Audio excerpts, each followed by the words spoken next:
off our first virtual nurse seminar. Before we get started, we have some exciting news. We are pleased to announce that the FDA has recently approved an updated indication for a LIPOSORBER system. This update of Group C and D is as follows. Prior, it was clinically diagnosed familial hypercholesterolemia with heterozygotes of an LDL of 100 or above with either CAD or PAD. That has changed now to 70. And for Group D, clinically diagnosed familial hypocholesterolemia with an LDL of C with LDL-C with 100 above and LPA greater than 60 with documented CAD or PAD is now just to lipoprotein A of 60 and above. We look forward to the positive impact that this directly indication will have for patients, and we are proud to be the forefront of these medical advances. For more information, please reach out to our CST team, and it will be updated on our LIPOSORBER site too.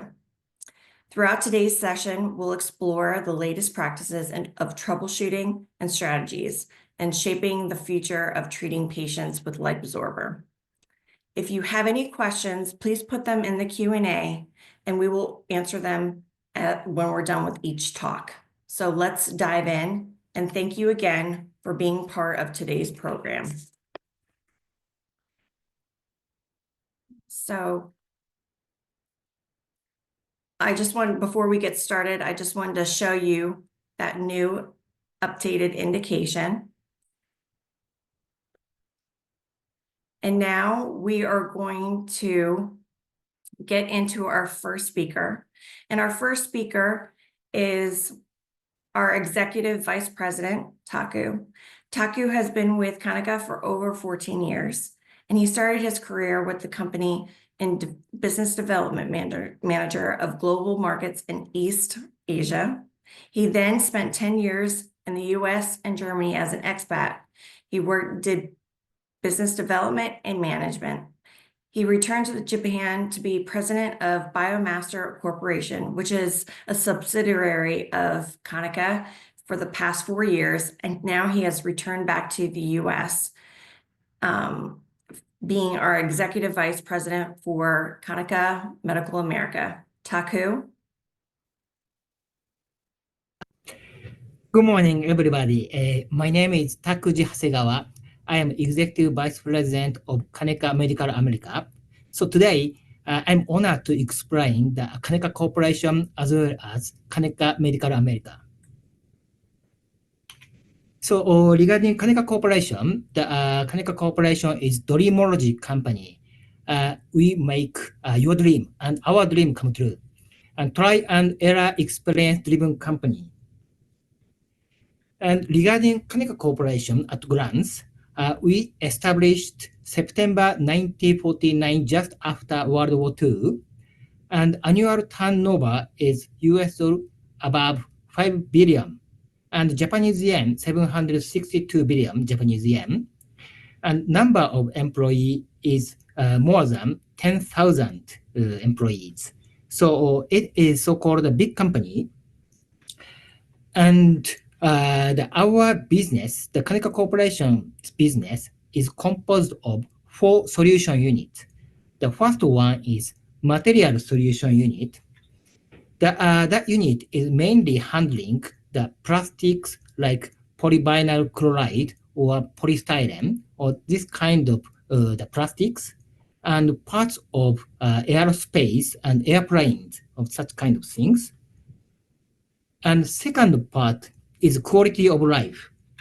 So that solution unit is handling solar cells for the housing manufacturer, and wigs like artificial hair.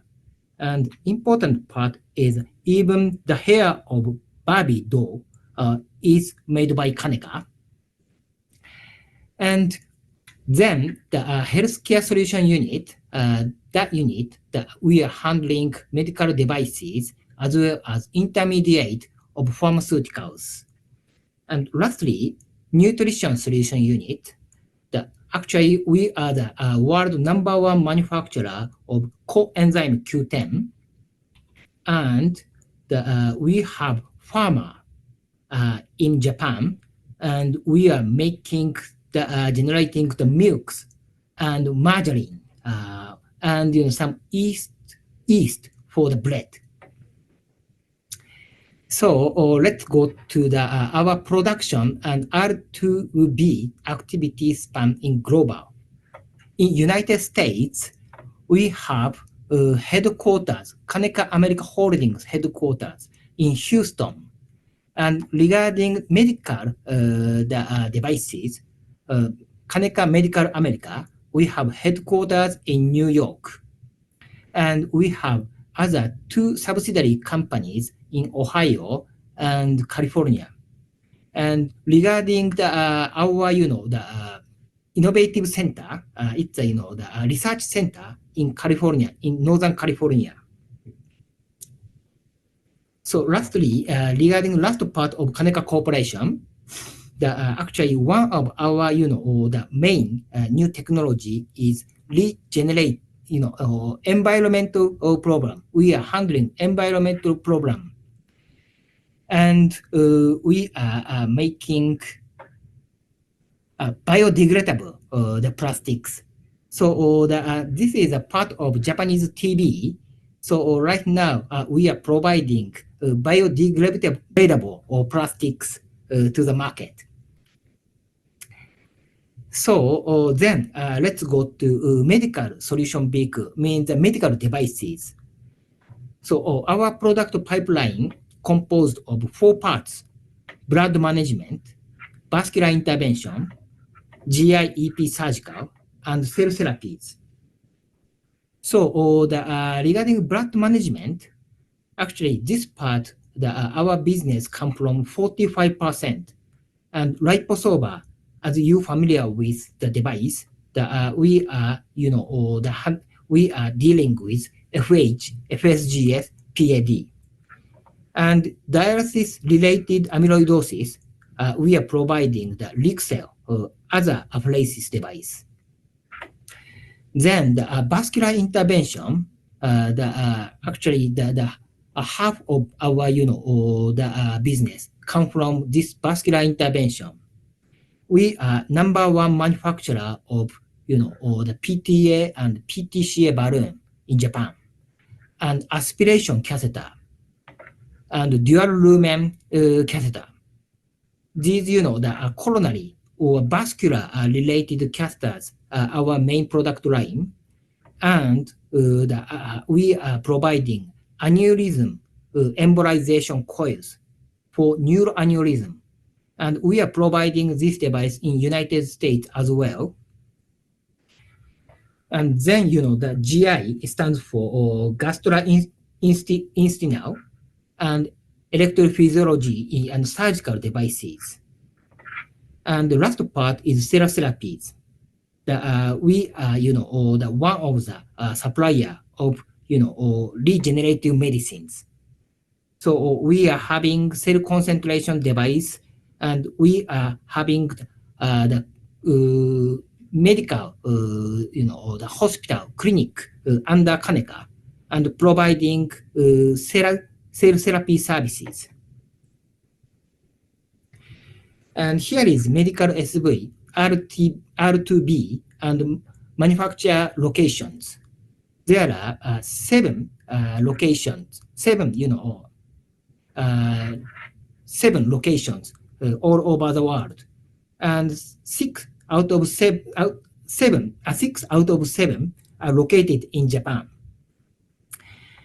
And this, the blue, the rounded part is, the rounded, the factory is related with blood management, and green is related with vascular intervention, and pink GIEP, and yellow cell therapy. And today I like to focus the Hokkaido, Kaneka Hokkaido. This is new factory built in 2024, and this factory is the almost the old operation, and we are having the energy from solar panels. This is really cutting edge factory and providing our LIPOSORBER from this Hokkaido factory. So this is a global site of the medical device. So we are having the Kaneka Medical America in New York and Kaneka Innovation Center in Bay Area. And we are providing our devices not just only United States, but Canada, Brazil, Peru, Colombia, of these kind of countries. And of course, we are having the strong the awareness, strong presence in Asian countries and Europe as well.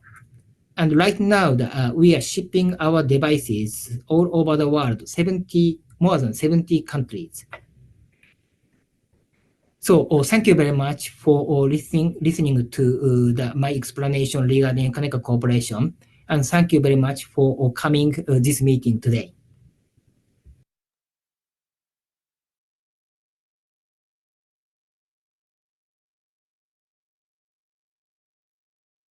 Thank you so much, Taku. Is there any questions from the audience for Taku? We did have one question from the audience, and it did say, do you issue attendance certificates once completed the meeting? We need, yes, we will send you out a certificate for attending. We have from Zoom everything that everyone that has attended. So everyone that has attended will receive a certificate. Does anybody else have any other questions? Taku, I do have one question for you. Is there anything that you would really want the nurses to know more than anything else? Yeah, thank you very much, Jen, for your question. Yes, so actually we have a long history regarding LIPOSORBER.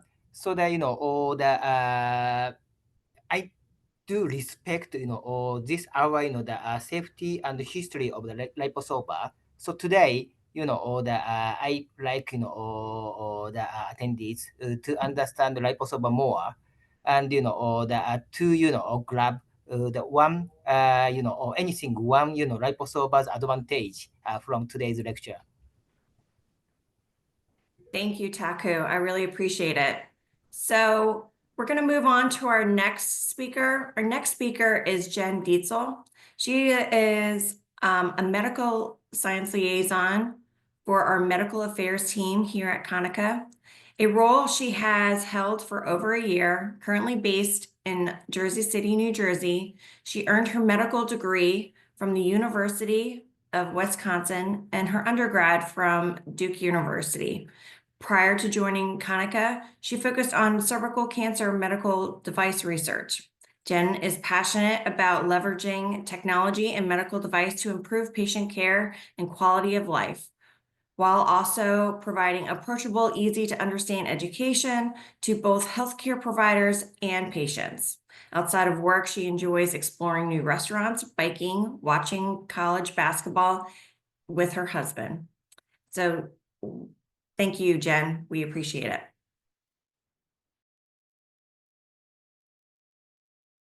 Hello, everyone. Thank you so much for joining us today for this nurse seminar. We sincerely appreciate all of the work that you do with our patients. And so thank you so much for taking the time to be with us today, to learn more through our talks and presentations, and just to be engaged with us through these sessions. My name is Jennifer Dietzel. I am the medical science liaison here at Konica on our medical affairs team. So my goal for this presentation, as you can see by the title, it includes quite a few different medical terms, but during this presentation, I really hope to break them down for you to provide a little bit more clarity about our LIPOSORBER indications, a little bit of a refresher, and then go through some of our newer information that pertains particularly to that first word here, PAD, so peripheral arterial disease, and how you may see this in some of the patients treated with LIPOSORBER. So just a brief table of contents. You'll see I'll start out by talking about peripheral arterial disease, just a little bit of background, what it is. Then I will go into the association between Lp(a) and PAD. I will then talk about lipoprotein apheresis, so LIPOSORBER for patients with PAD.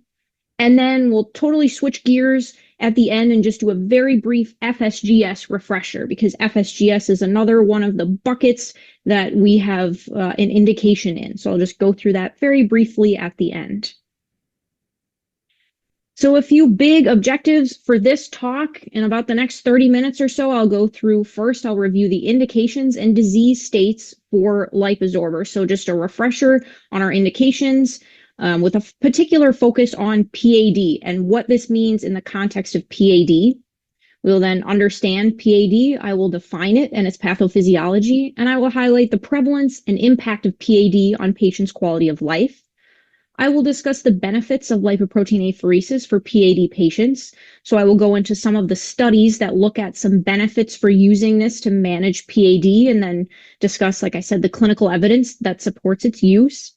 And then just reviewing patient assessment and monitoring. So just identifying some key questions and techniques to assess patients for PAD, some questions that you as the nurses, since you are the ones that are really working with the patients one-on-one, every time that they're in, just kind of some tracking patient outcomes and progress during their treatment with LIPOSORBER, so we can kind of see how they're doing along each step of the way. So we will start out with PAD very broadly. So why am I even talking about PAD today? Why is this a focus? Well, because in our current eligibility criteria for LIPOSORBER in our currently approved FDA indications, you can see here highlighted in red, we do have documented PAD that is in Group C and Group D. So we know that our LIPOSORBER system is indicated for use by the FDA in these different groups. So we got Group A through Group D. Group A, we know these are clinically diagnosed hypercholesterolemic homozygotes, so FH homozygous patients who have an LDL-C of greater than 500, so a very, very high LDL-C. We then have Group B, which is our heterozygous FH patients that have an LDL-C greater than or equal to 300. We then get into Group C and Group D, which we're highlighting today. We have our clinically diagnosed hypercholesterolemic heterozygotes, so heterozygous FH patients with an LDL-C of greater than or equal to 100 and either documented CAD or documented PAD. Group D just adds in this Lp(a) of greater than 60, but it has the same otherwise criteria. It has LDL-C greater than 100 and either documented CAD or documented PAD. So what is PAD? I know a lot of you are familiar with this, but just as a very brief overview, PAD is the progressive occlusion of the arteries of the legs, abdomen, and arms, but it's most common in the arteries of the legs and the pelvis. So lower extremity PAD is by far the most common. It is a form of atherosclerosis, so it's a hardening of the arteries caused by a collection of plaque. So that's made of fat, cholesterol, calcium, and other substances found in the blood, which will harden and gradually block the arteries over time. This will limit the flow of oxygen-rich blood to the heart and other parts of the body, which can limit physical function, reduce quality of life, and increase the risk of amputation, heart attack, and stroke. So it's called peripheral just because it's relative to the arteries that supply the heart, but these peripheral arteries are the arteries that supply blood to the majority of the body. So just a few questions for you to all be thinking about as we go through this presentation is, what are some of the key signs and symptoms that you would look for when assessing a patient for PAD? What are a few of the questions that you can ask patients to assess for PAD? And what are some of the common challenges that you face when assessing patients for PAD? So just a few things to keep in mind. So now I'll go through and highlight some of these signs and symptoms of PAD. So most of these patients will have pain, achiness, heaviness, or cramping in the legs during activity, such as when they're walking or climbing stairs, that will go away after rest. So this pain is called intermittent claudication. So this is the most common PAD symptom. When you have that pain while you're doing activity, but then it will go away very quickly after a period of rest. You can also see lack of growth of toenails and leg hair, feeling of coldness that occurs more in one foot than the other, skin color changes. And then once you get to the more severe end of PAD, you can have pain in the leg and the foot while resting. So this is considered critical limb ischemia, and this is typically on the very severe end of PAD when patients will need a revascularization procedure or something like a surgical option. So how is PAD diagnosed? So during a doctor's physical exam, they will check for weak pulses in the legs, listen for poor blood flow, or look for any of those problems that I mentioned on the legs and the feet, the hair loss, the cold or pale skin. They will then do any of the following tests or procedures. Most likely, they will start with an ankle brachial index, the ABI test, to compare the blood pressure in the ankle with the blood pressure in the arm. And that is our most common documented test that is done for PAD. They could also do a Doppler ultrasound or angiography, but that's typically reserved for when an ABI is not able to be performed for some reason, or they want to get additional testing to be done. So we see that the 2016 AHA-ACC guideline recommends resting ABI testing for any patients that have a history or exam findings suggestive of PAD. So what is this ABI? I just want to go through this just a little bit to highlight how it is done. So what happens during the testing is you'll measure the blood pressure in both of the arms and the ankles. They will then identify the highest systolic pressure in either one of the arms. So I think it's helpful to look at the image here on the right of your screen. So how to calculate the ABI. You see that they got a systolic pressure of 120 in the right arm and 100 in the left arm, but they will only use the higher of the two pressures. So they will focus on this 120. They then took a right ankle pressure and a left ankle pressure. Now, you see here they also have a dorsalis pedis pressure measured that can be done as well. Like you can put the cuff on the foot, but typically this is not done if you can get a pressure in the ankle. So for a right ABI, they will take the higher of the right ankle pressures. So here they will just use this posterior tibial pressure of 68, and they will divide it by the higher of the arm pressure. So like I said, they're just looking at this 120. You will get a 0.57 here. They will do that for the left as well, where you get this 136 as the left ankle pressure, and divide it by 120, which is the systolic right arm pressure. So you will see this gets a 1.13 here. Now you have two numbers here. You have a right and a left. You can document both of those, but if you're just asking for one ABI measurement, it will be the lower of the two. So here you can see highlighted is the 0.57 because that is the lower of the two numbers. So that will be this patient's ABI would be 0.57. So what does that mean? What does 0.57 mean? And what's the interpretation? So you can see here, focus on anything around 1. From 1 to 1.4 is normal. 0.9 to 1 is considered acceptable. Anything in this range is a normal range. If you have something above 1.4, this means that the ABI was not able to really accurately show what's happening because there was some calcification or vessel hardening. So in this case is typically when you will do one of those additional tests that was mentioned, a Doppler ultrasound, angiography, to get a better idea because the ABI is not giving you a very clear picture of what's happening. Then you can see you have 0.8 to 0.9, where it says mild arterial disease might be present. 0.5 to 0.8 is moderate, and below 0.5 is considered severe arterial disease. So this patient here has a 0.57, which would put them in this moderate arterial disease category. Just so you can have this kind of top of mind when you're thinking about how are patients being documented in the chart for ABI, like what numbers are you going to be looking at? So how is PAD typically treated? So for most patients that come in and have a diagnosis of PAD, they will all be put on a single antiplatelet therapy. So aspirin or Plavix, they'll all be started on a statin, and they will all have smoking cessation counseling and supervised or structured exercise counseling. They will be on antihypertensives if they also have hypertension. Diabetes will be controlled. Sometimes if they have symptomatic PAD, they'll be put on a medication called cilostazol, which is a vasodilator. And then if they have that critical limb ischemia that we talked about, or acute limb ischemia, where they're having this continuous pain at rest, they will likely undergo a revascularization procedure. So how prevalent is PAD? We know that PAD is very prevalent, often more prevalent than most physicians and nurses and healthcare professionals think about. that in 2019, there was an estimated 113 million people aged greater than 40 had PAD, so a global prevalence rate of 1.52%. It is more common in women than in men, and it's more frequently diagnosed in patients greater than 60 years, and its prevalence increases with age, which makes sense as it is that atherosclerotic hardening of the arteries, which we know increases in patients with age. So here we have an age group breakdown of patients and prevalence.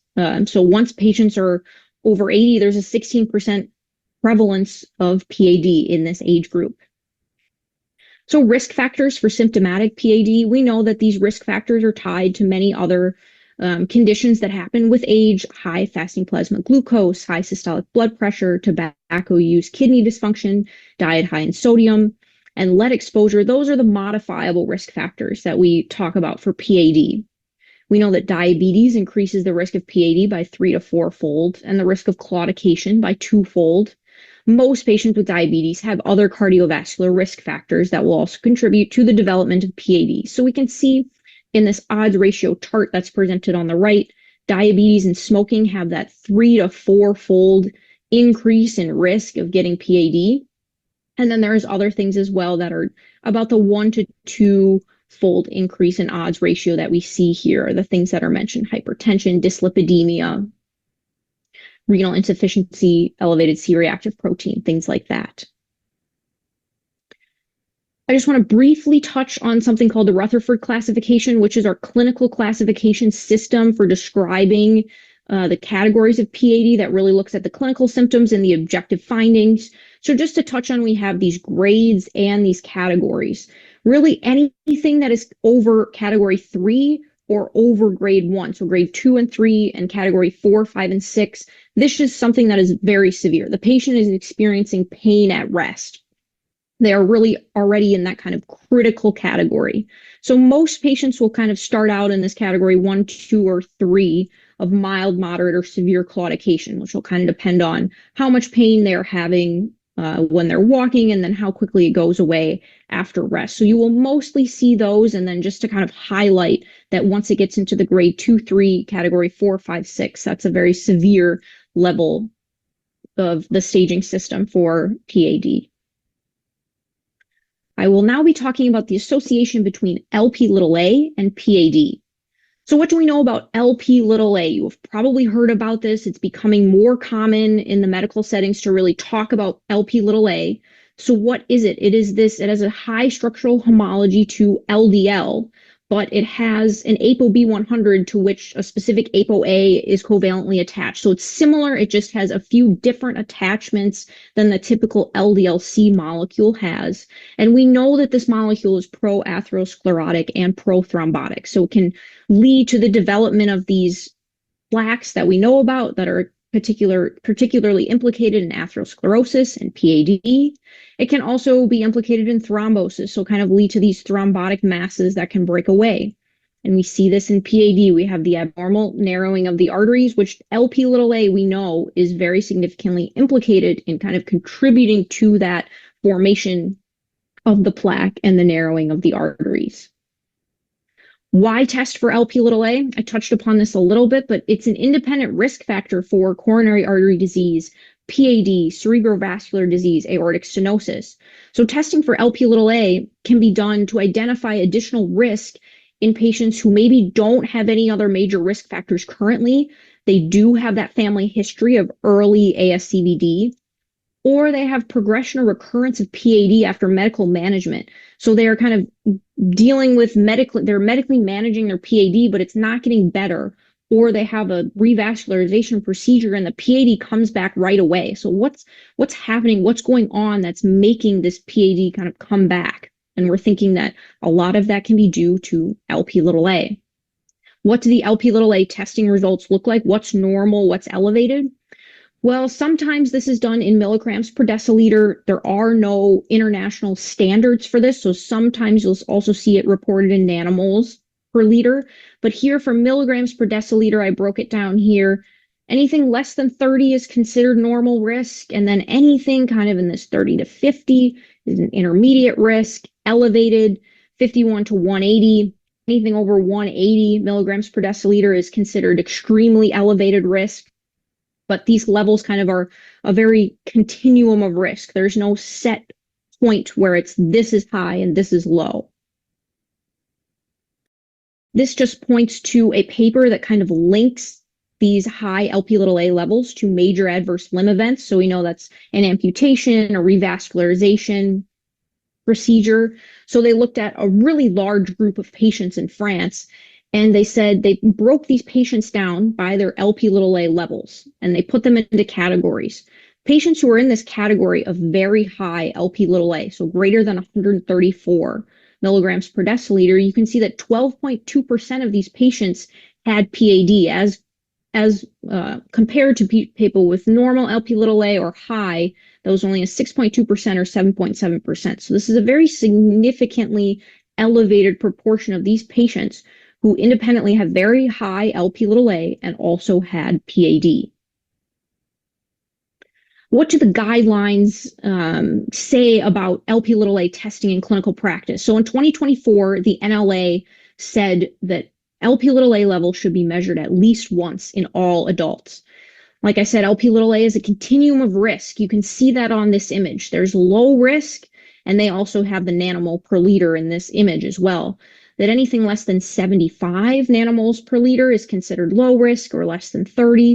And then there's kind of this gray area in the middle where there's this intermediate risk that really anything greater than these numbers is this intermediate risk. And then we know high risk is greater than 125 nanomoles per liter or greater than or equal to 50 milligrams per deciliter.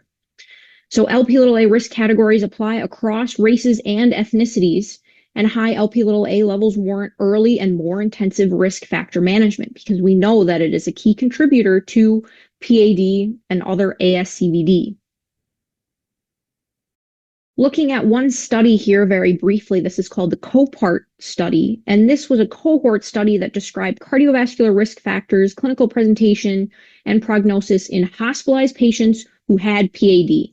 So they looked at patients that were in the hospital that had PAD, and they just broke them down by age. They said, let's look at the patients that are younger than 50 and the patients that are older than 50. And what can we tell about these two groups of patients?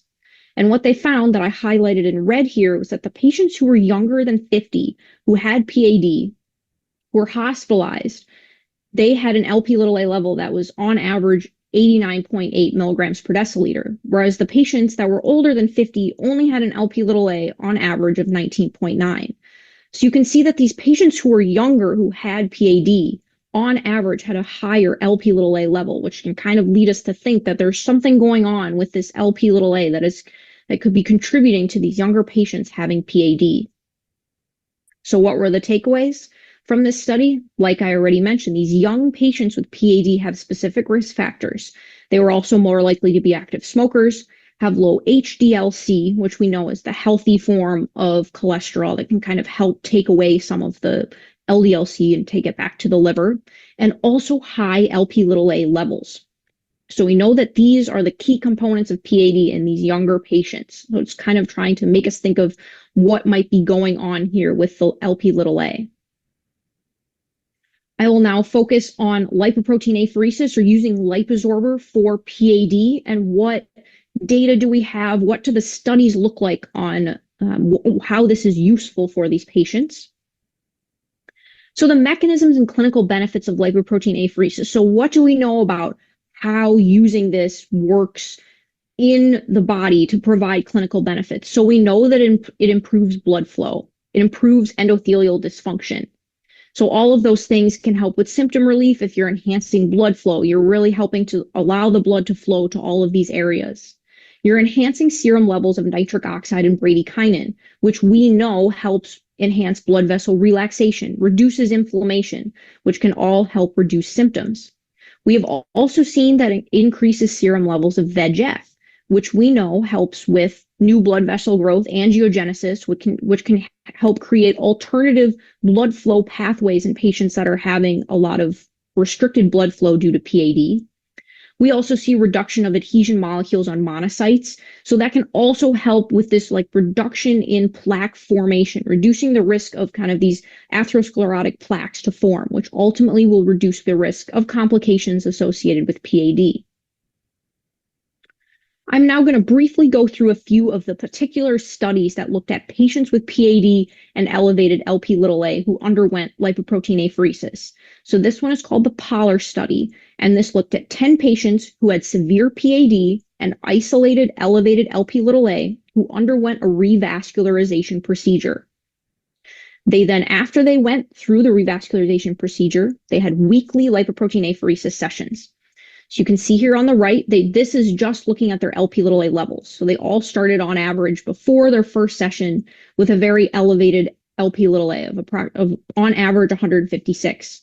After 6, 12, and 24 months, you can see that their Lp(a) went down and was pretty stable around this 73 to 76 level. So what else did they look at for outcomes? They looked at, as you can see on the left, ABI, which is that marker, that ability of us to document how severe clinically is their PAD. So they looked at average ABI. I put this red mark in here at about 0.9. So this is normal. This is a normal ABI, anything over this red line. So you can see at baseline, they were all pretty low on average. And after about 6 months, 12 months, 24 months, all the patients have a normal ABI. So they really were able to significantly improve their PAD. They also looked at transcutaneous oxygen pressure, which is another measure for how well the tissues are being oxygenated in the lower extremities. I put the red line here at 55, which is considered the normal transcutaneous oxygen measurement. You can see over time, the patients gradually got their transcutaneous oxygen pressure up to a relatively normal to greater than a normal level. They also looked at pain level and walking distance. So average pain level, the patients reported on a 0 to 10 scale, how significant was their pain from their PAD. You can see at the beginning, they all reported a relatively high pain level. And over time, we have patients at 6, 12, and 24 months giving a report of anywhere between 0 and 2 as their pain scale. They also looked at walking distance, which you can see significantly increased, again, kind of as we would expect to see with how these other results are coming in, that patients are able to walk much longer without significant pain. We're now switching to another study. This one is called the SHOT study. And this one looked at cardiovascular outcomes post-lipoprotein apheresis in ASCVD patients with elevated Lp(a). So what were they looking at here? They were just doing retrospective analysis of patients who underwent lipoprotein apheresis and what happened to their cardiovascular events after they underwent lipoprotein apheresis. They put patients into 3 groups by what their lipids looked like before their first session. They had group 1, group 2, and group 3. Group 1 patients only had elevated LDL-C. They only had a high LDL-C, and they had a low Lp(a). Group 2 only had high Lp(a). They did not have high LDL-C. They only had this elevated Lp(a). And group 3 had both. They had elevated LDL-C and elevated Lp(a). So what did they find? This chart here looks at cardiovascular events 2 years before and 2 years after they started lipoprotein apheresis in these 3 groups of patients that I just discussed. So this little green dot here, this is the start of lipoprotein apheresis. So you can see 1 year before and 2 years before, there's a significant proportion of these patients that were having cardiovascular events, anywhere from like 40 to even 60% in these group 2 patients at the year before they started lipoprotein apheresis.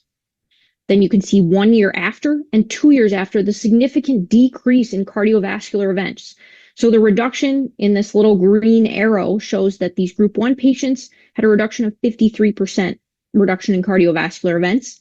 Groups 2 and 3, which are those groups that also had elevated Lp(a), saw an even more significant reduction in cardiovascular events. So pointing to the fact that reducing this Lp(a) significantly helped to reduce cardiovascular events in these patients.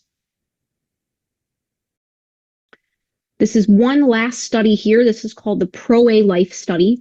This was just another study of 170 high-risk patients who had elevated Lp(a) that was greater than 60, and they also had progressive CVD. And they looked at, once they started lipoprotein apheresis, you can see here, they documented, this is again, proportion of patients that are having cardiovascular events. They started lipoprotein apheresis here at the green dot. And you can see from years 1 to years 5 after they started, there was a significant reduction that remained at a stably low level of cardiovascular events in these patients after they had lipoprotein apheresis.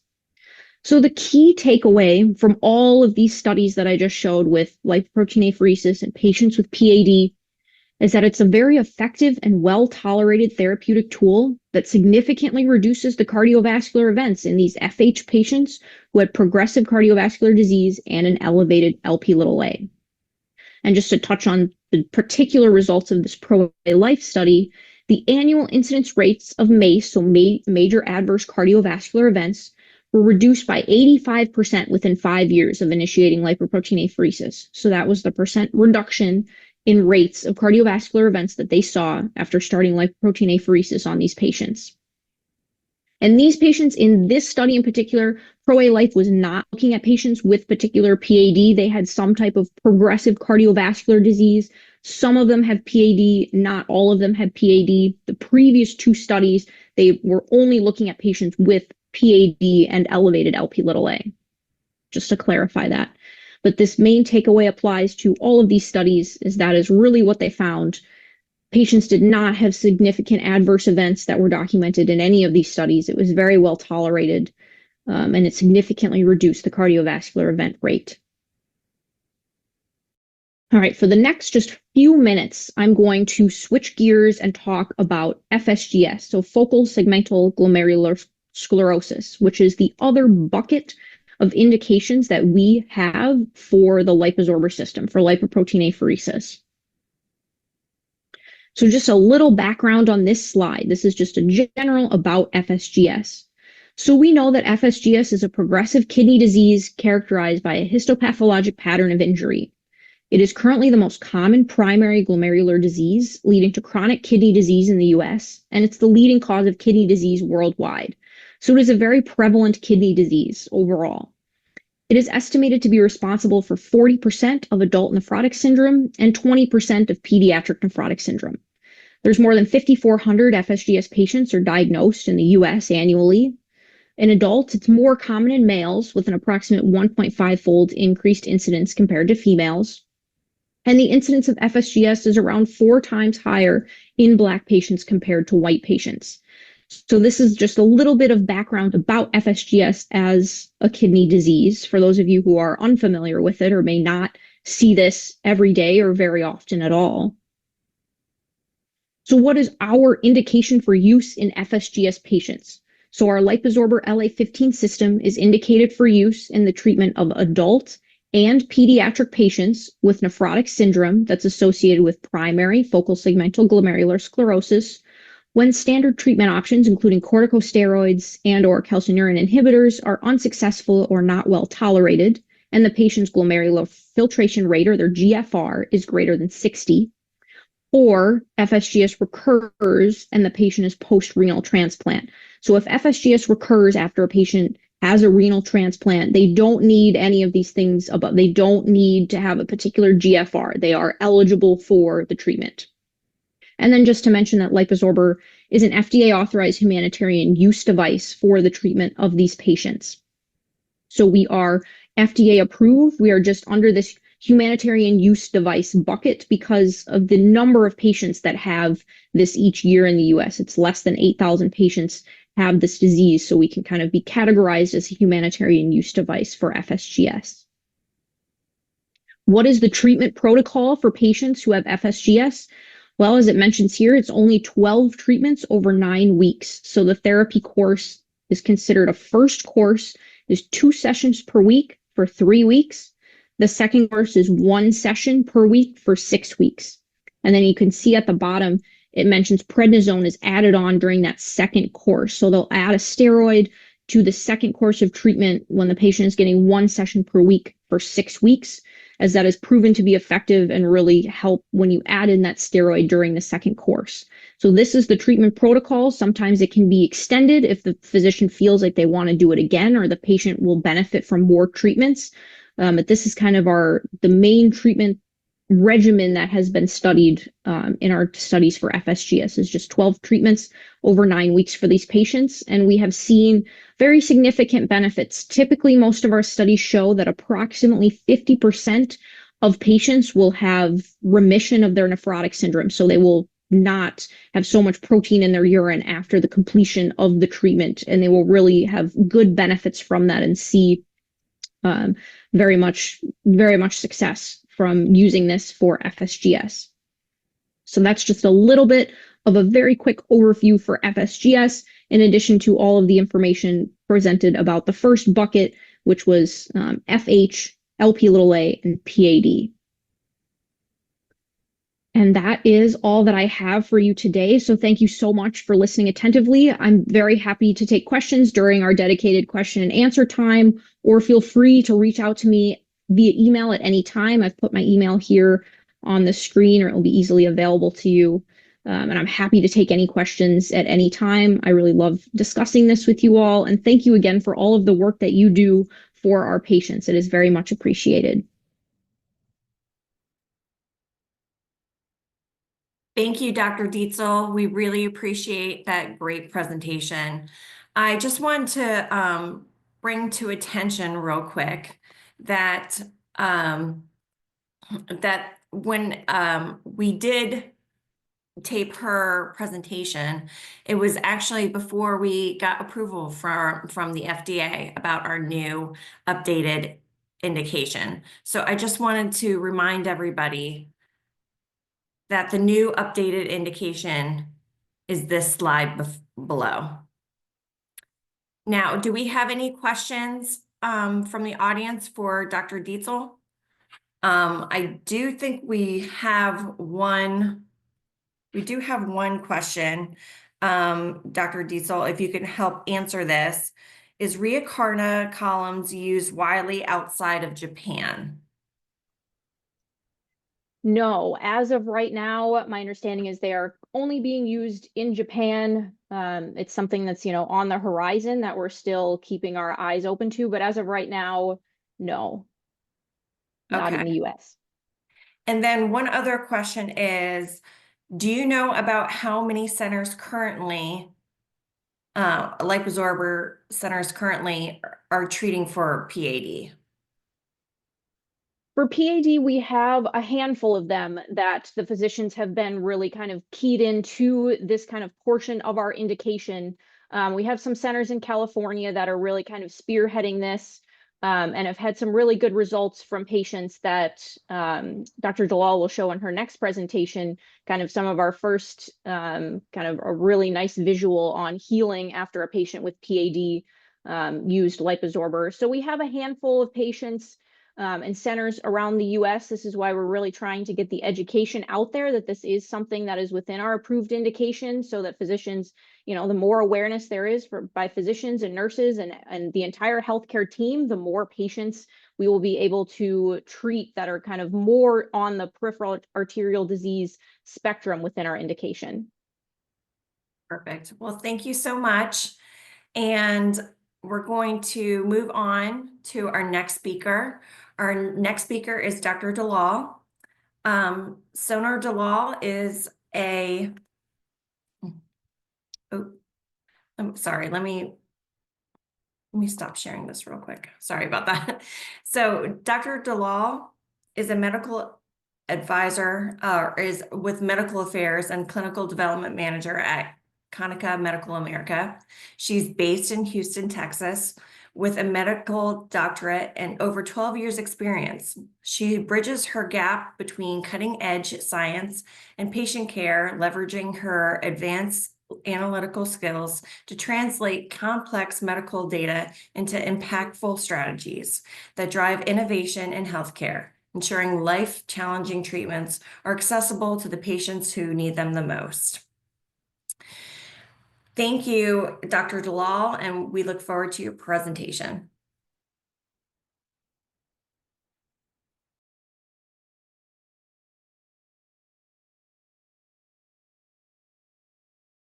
Its routine care and role in patient care, and how it compares to the therapeutic plasma exchange This presentation is specifically designed for nurses like you who play a critical role in managing and supporting patients that are undergoing this therapy.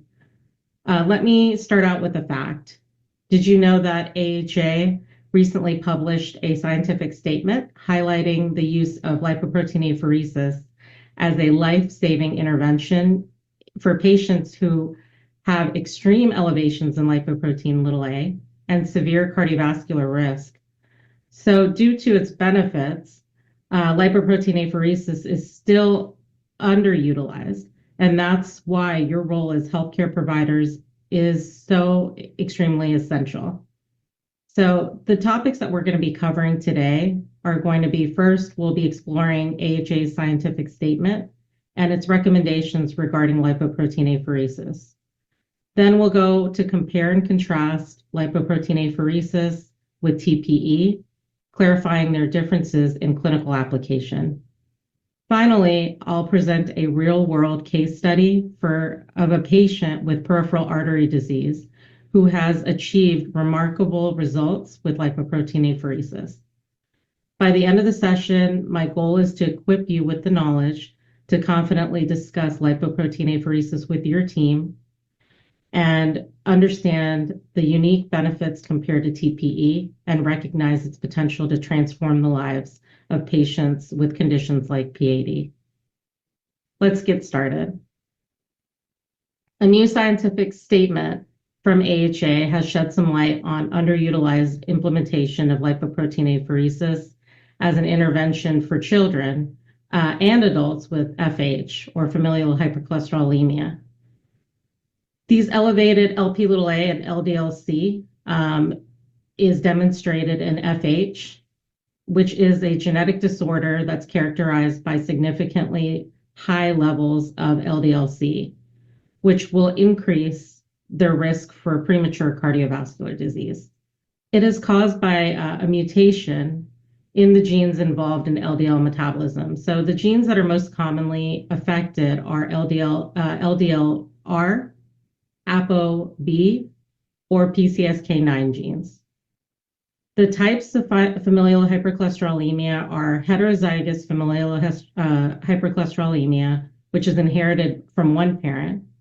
The LDL levels typically range from 190 to 400, and this occurs in approximately 1 in 250 people globally. Symptoms may manifest later in life, and they'll usually show up as premature coronary artery disease. Now, for homozygous FH, it's inherited from both parents. So you'll have mutations in both alleles. LDL-C often exceeds 400, and sometimes it reaches up to 700 to 1,000, which is extremely high. There's rare, it's kind of rare with an incidence of approximately 1 in 250,000 patients. And it's a severe and early onset cardiovascular CVD, and it will sometimes occur during childhood. Some of the treatment strategies that have been suggested are lifestyle modification. And for lifestyle modification, we generally use a foundational approach, which goes back to diet, exercise, and sleep. The diet typically will have a low saturated fat and cholesterol diet. We'll recommend regular physical activity and avoiding smoking and excessive alcohol consumption. First-line therapies usually would be statins and ezetimibe. So statins, as we know, they reduce the LDL-C by upregulating the LDL receptor activity, and ezetimibe inhibits intestinal absorption of cholesterol, which is often used in combination with statins. And then we move to our second-line therapies. Those would be PCSK9 inhibitors, bempedoic acid, and advanced therapies for severe cases. So with PCSK9 inhibitors, evolocumab and erolucumab, they increase the LDL receptor cycling, and that would increase the clearance of LDL-C. And for bempedoic acid, we know that it reduces LDL-C by inhibiting ATP citrate lyase, which is a cholesterol biosynthase enzyme. Now, when we see lipoprotein apheresis in these patients would be under advanced therapies for severe cases. And lipoprotein apheresis physically removes LDL and lipoprotein A from the blood and is often used in homozygous or refractory heterozygous FH. Another advanced therapy for severe cases would be evinacumab, and that's an ANGPTL3 inhibitor, and that is effective in homozygous FH by lowering the LDL-C through the LDL receptor independent pathways. And then we have mipomycin and loperamide as other advanced therapies for severe cases. Lipoprotein apheresis, as we have discussed a little bit earlier in this presentation, it lowers LDL-C and Lp(a), and it's indicated for patients not achieving LDL receptor LDL-C goals after their maximal therapy. So right now, this is more commonly used in Europe, and we're seeing that it's very underutilized in the US. So the FDA has approved it for FH with a very new indication expansion. So we have Group C has been changed from FH with LDL-C greater than or equal to 100 to now 70. And we have Group D, FH with Lp(a) greater than or equal to 60 milligrams per deciliter or 100 nanomoles per liter, completely removing the need for an LDL value, which I'll go into more detail on the next slide. Changes and future directions. Many patients fail to meet LDL-C targets, and we see that there's emerging gene therapy, and that's in a very early stage, and liver transplantation, which is very rare.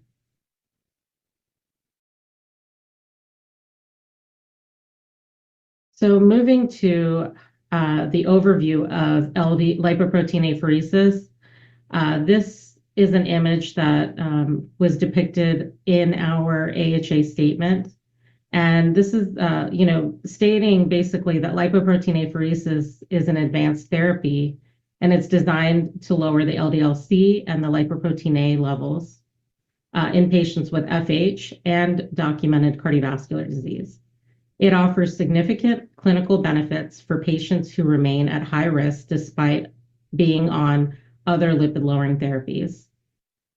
So the FDA approved indications have been updated, and I'm excited to share that we have new updates to this indication. So as I mentioned on the last slide, we can see here that Group D for heterozygous patients is now greater than or equal to 70 with the documented CAD or PAD. And this Group D category is for clinically diagnosed heterozygous FH with Lp(a) greater than or equal to 60 and either documented CAD or PAD without requiring an LDL-C value. When we move to the LDL-C and the lipoprotein A lowering, we see that LDL-C reduction, they have an acute lowering by 73 to 80% in these patients, which we have a time average reduction of 35 to 36%. The LDL-C receptor functionality makes it independent for homozygous FH patients, which is very ideal for those patients. And then for the lipoprotein(a) reduction, we have acute lowering by 72%, and there's a time average reduction of 21% to 31%. And this is complementary to other lipid-lowering therapies. These significant reductions emphasize the therapy's ability to address refractory hypercholesterolemia and high Lp(a) levels which are drivers for atherosclerotic cardiovascular disease, we've seen that it improves endothelial function, which is an increase of nitric oxide production and vasodilation. And there's decreased inflammatory markers like MCP1, VCAM, and endothelin-1. There's a decrease also in blood plasma viscosity and enhances circulation. And then last but not least, we have reduction in coagulation thrombotic risk factors, which decreases fibrinogen, von Willebrand factor, and clotting factors 7, 8, and 11. And it lowers the inflammatory and oxidative stress by decreasing oxidative LDL, HSCRP, interleukin 6, and LPPLA2. So these biomarkers demonstrate that the therapy's potential to slow progression of atherosclerosis, and it also demonstrates improving vascular health. So moving on to the clinical outcomes, cardiovascular benefit show that there's a reduction in MACE, or major adverse cardiovascular events, by 75 to 95 compared to the pre-apheresis levels. And there's an improvement in angina and exercise tolerance, and coronary flow reserve, as well as myocardial perfusion. PAD specific benefits are enhanced leg wound healing and recovery, and it slows disease progression of the aortic valve stenosis and other complications. These outcomes highlight lipoprotein apheresis as a transformative therapy for high-risk patients. So the key takeaway from this is that lipoprotein apheresis provides a powerful, multifaceted approach to maintaining refractory hypercholesterolemia and managing these patients that have elevated Lp(a) and their associated cardiovascular and PAD risks. Nurses play a critical role in patient care and helping to ensure their adherence and recognizing the therapy's benefits for improved outcomes for these patients. So now I'm going to step you through the lipoprotein apheresis development, indications, and efficacy and effects. So going through the evolution of lipoprotein apheresis technology, the origins of this was, please note and understand that this lipoprotein apheresis started in 1975 as plasma exchange therapy for homozygous FH patients that had dangerously high cholesterol. But plasma exchange was later replaced by lipoprotein apheresis for more targeted LDL-C removal. Now, advancements occurred in 1981 with the immunosorbent columns that were introduced, allowing selective removal of LDL-C without affecting other plasma components. Nurses play a critical role in managing and monitoring patients during these treatments, ensuring the therapy runs smoothly. Knowing the history and advancements will help explain to patients how lipoprotein apheresis evolved to become safer and more effective for our patients. The FDA-approved indications for lipoprotein apheresis, which we covered in depth on earlier slides, targets the homozygous FH patient population, as well as the heterozygous FH patient population that have a high LDL-C or Lp(a)s that persist after or despite maximal drug therapy.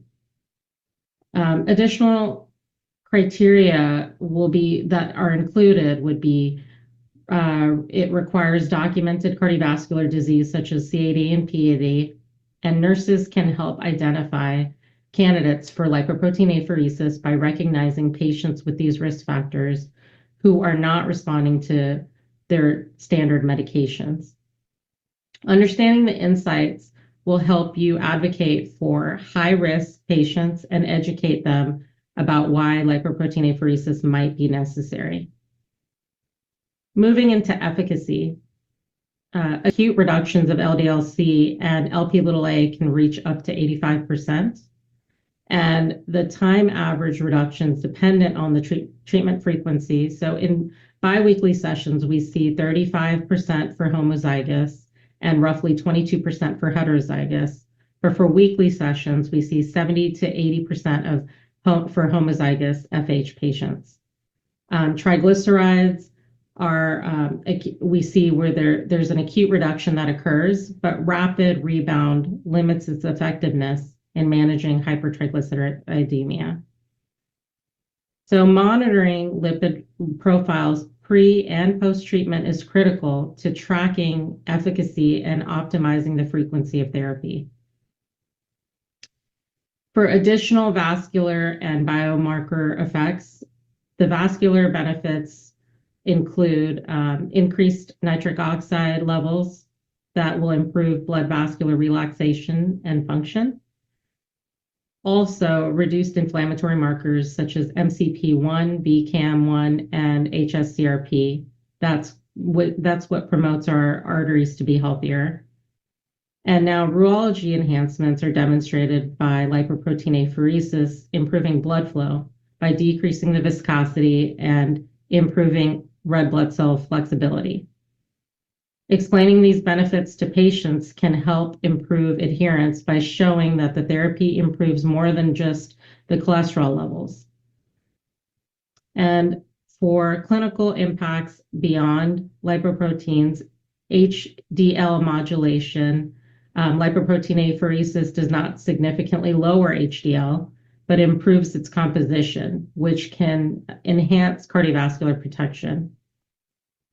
Extravascular deposits, cholesterol deposits over time for lipoprotein apheresis can lead to the regression of xanthomas, which we see as these visible cholesterol deposits, in the eyelids and also on the extremities, which significantly will improve the quality of life for these patients. Patients often notice these visible improvements, such as reduced xanthomas, which will then increase their satisfaction with the therapy.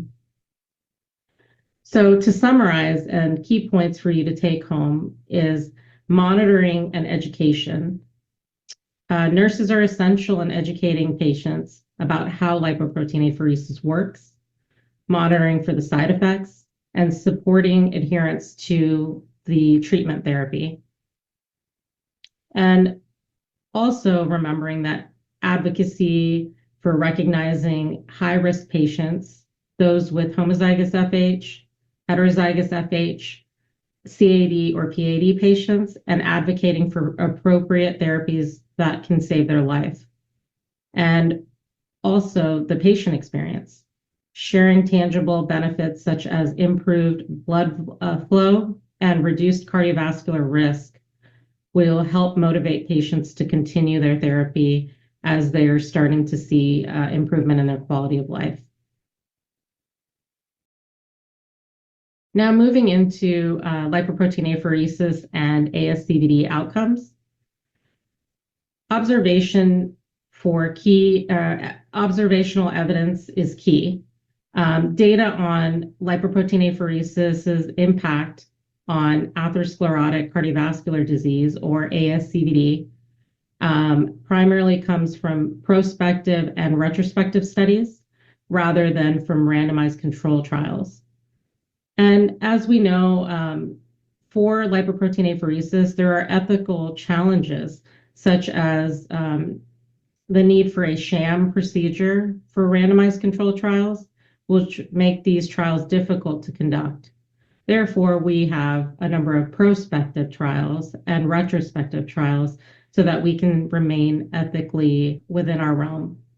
As nurses, you should take note that while not from randomized control trials, the observational evidence provides consistent and valuable insights into lipoprotein apheresis effectiveness.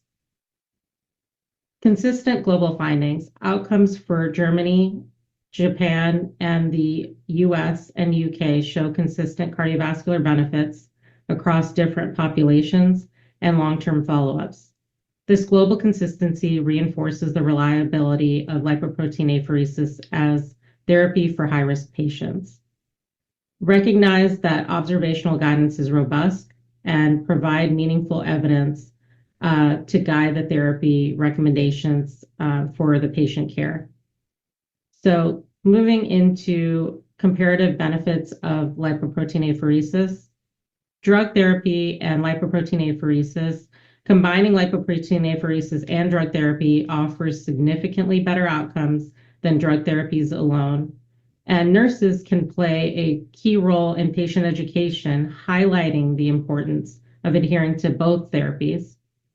The regimen flexibility would be weekly and biweekly lipoprotein apheresis regimens showing comparable effectiveness, offering flexibility for different patient needs. And the flexibility helps tailor therapy in individual schedules, their tolerance level, and improving their adherence. Because if these patients are not coming for treatment, then they're not going to definitely be able to benefit for the treatment. So we want to ensure that our patients are being compliant. Emphasize the synergistic effects of the LA and drug therapy and encourage patients to commit to their treatment schedules. And then here in this highlighted box, I wanted to go through some cardiovascular event outcomes. So our reduction in MACE, which is major adverse cardiovascular events, studies report up to 94% reduction in MACE, which is a remarkable benefit for patients at high risk. Benefits are driven by both lipid lowering mechanisms, as we've seen with the LDL-C and the lipoprotein A reductions, and non-lipid mechanisms by improving the vascular health with biomarkers and other kind of pleiotropic effects from the treatment. Patients with elevated Lp(a), the greatest benefit is observed in patients with elevated Lp(a) and normal LDL-C levels, highlighting lipoprotein apheresis' unique ability to address this unmet need. As nurses, you can recognize that these patients as ideal candidates for lipoprotein apheresis, and you can collaborate with your healthcare team to ensure that there is appropriate referrals for some of these patients that may not be categorized or diagnosed. So by understanding which patients benefit the most, nurses can advocate for lipoprotein apheresis in appropriate cases and monitor for improvements in their cardiovascular outcomes. And moving on to our largest cohort data, the GLARE study. In the GLARE study, we see significant reductions. There's a 74% reduction in MACE and a 66% reduction in non-coronary events over 5 years. This demonstrates that long-term efficacy of lipoprotein apheresis, and these benefits were consistent across different LA methods and highlighting its reliability as a treatment option. So you can use the GLARE study as a reference when discussing long-term benefits with patients and caregivers, highlighting the reduced risk of events as a motivator for adherence. So in summary, some of the key takeaway points would be that you can advocate for high-risk patients. These patients would look like patients that have elevated Lp(a), refractory LDL-C levels, or ASCVD risk factors would make them all ideal candidates for lipoprotein apheresis. Nurses should also help identify these patients and advocate for their early intervention. And you can educate patients on combined benefits of drug therapy plus lipoprotein apheresis, and highlight how flexible regimens, either weekly or biweekly, could potentially fit into their lifestyle. Monitor and communicate outcomes like the GLARE study. You can track the improvements in lipid profiles and cardiovascular events and share the consistent evidence-based outcomes to build patient confidence in the lipoprotein apheresis therapy. Moving into reductions of cardiovascular events with lipoprotein apheresis or LDL apheresis versus drug therapy alone. And the key takeaway is that any improved event survival with lipoprotein apheresis, we can see the blue curve, which demonstrates that patients treated with LDL apheresis had a significantly higher proportion remaining of cardiovascular events over the 11-year study period compared to the drug therapy alone, which is demonstrated by this red curve. LDL apheresis reduces cardiovascular event risk by over 70% compared to patients relying solely on medication. These are points that can be highlighted and outcomes that can be highlighted to patients and caregivers. And you can emphasize that LDL apheresis provides substantial protection against future cardiovascular events. The statistical significance of this is the p-value is 0.0088, which indicates that it's a statistically significant difference in outcomes between the two treatment groups. This reinforces efficacy of LDL apheresis as an adjunct to medication for reducing adverse events. So you understand that these findings are very robust and clinically meaningful, and further validating the use of LDL apheresis is appropriate for these patient populations. Patient selection for LDL apheresis is observed in patients with severe hypercholesterolemia and elevated Lp(a) with high risk of cardiovascular events. And many of these patients reach their treatment plateau with their drug therapy alone, which continues to underscore the importance of considering LA for refractory cases. You as nurses play a critical role in identifying patients who might benefit from LDL apheresis and advocating for referral when drug therapy alone is insufficient. Just recalling that nurses are vital in monitoring patients with LDL apheresis treatments and ensuring safety and identifying potential side effects. Also keeping in mind that patient education is key. Explain to patients how lipoprotein apheresis complements drug therapy by rapidly reducing LDL-C levels and providing long-term cardiovascular protection. Your proactive involvement can improve patient adherence and maximize the benefits of this therapy.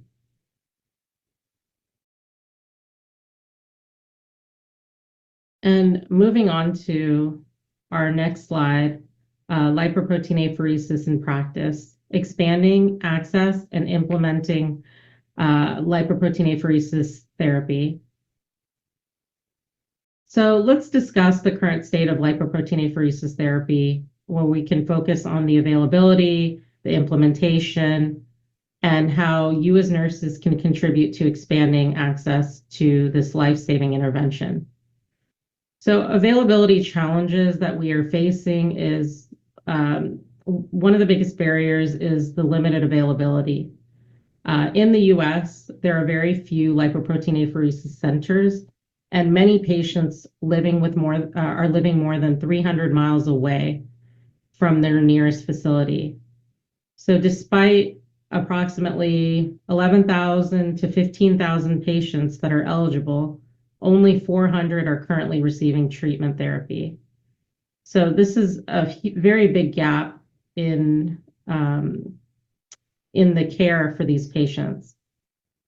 And that demonstrates, a very significant amount of people.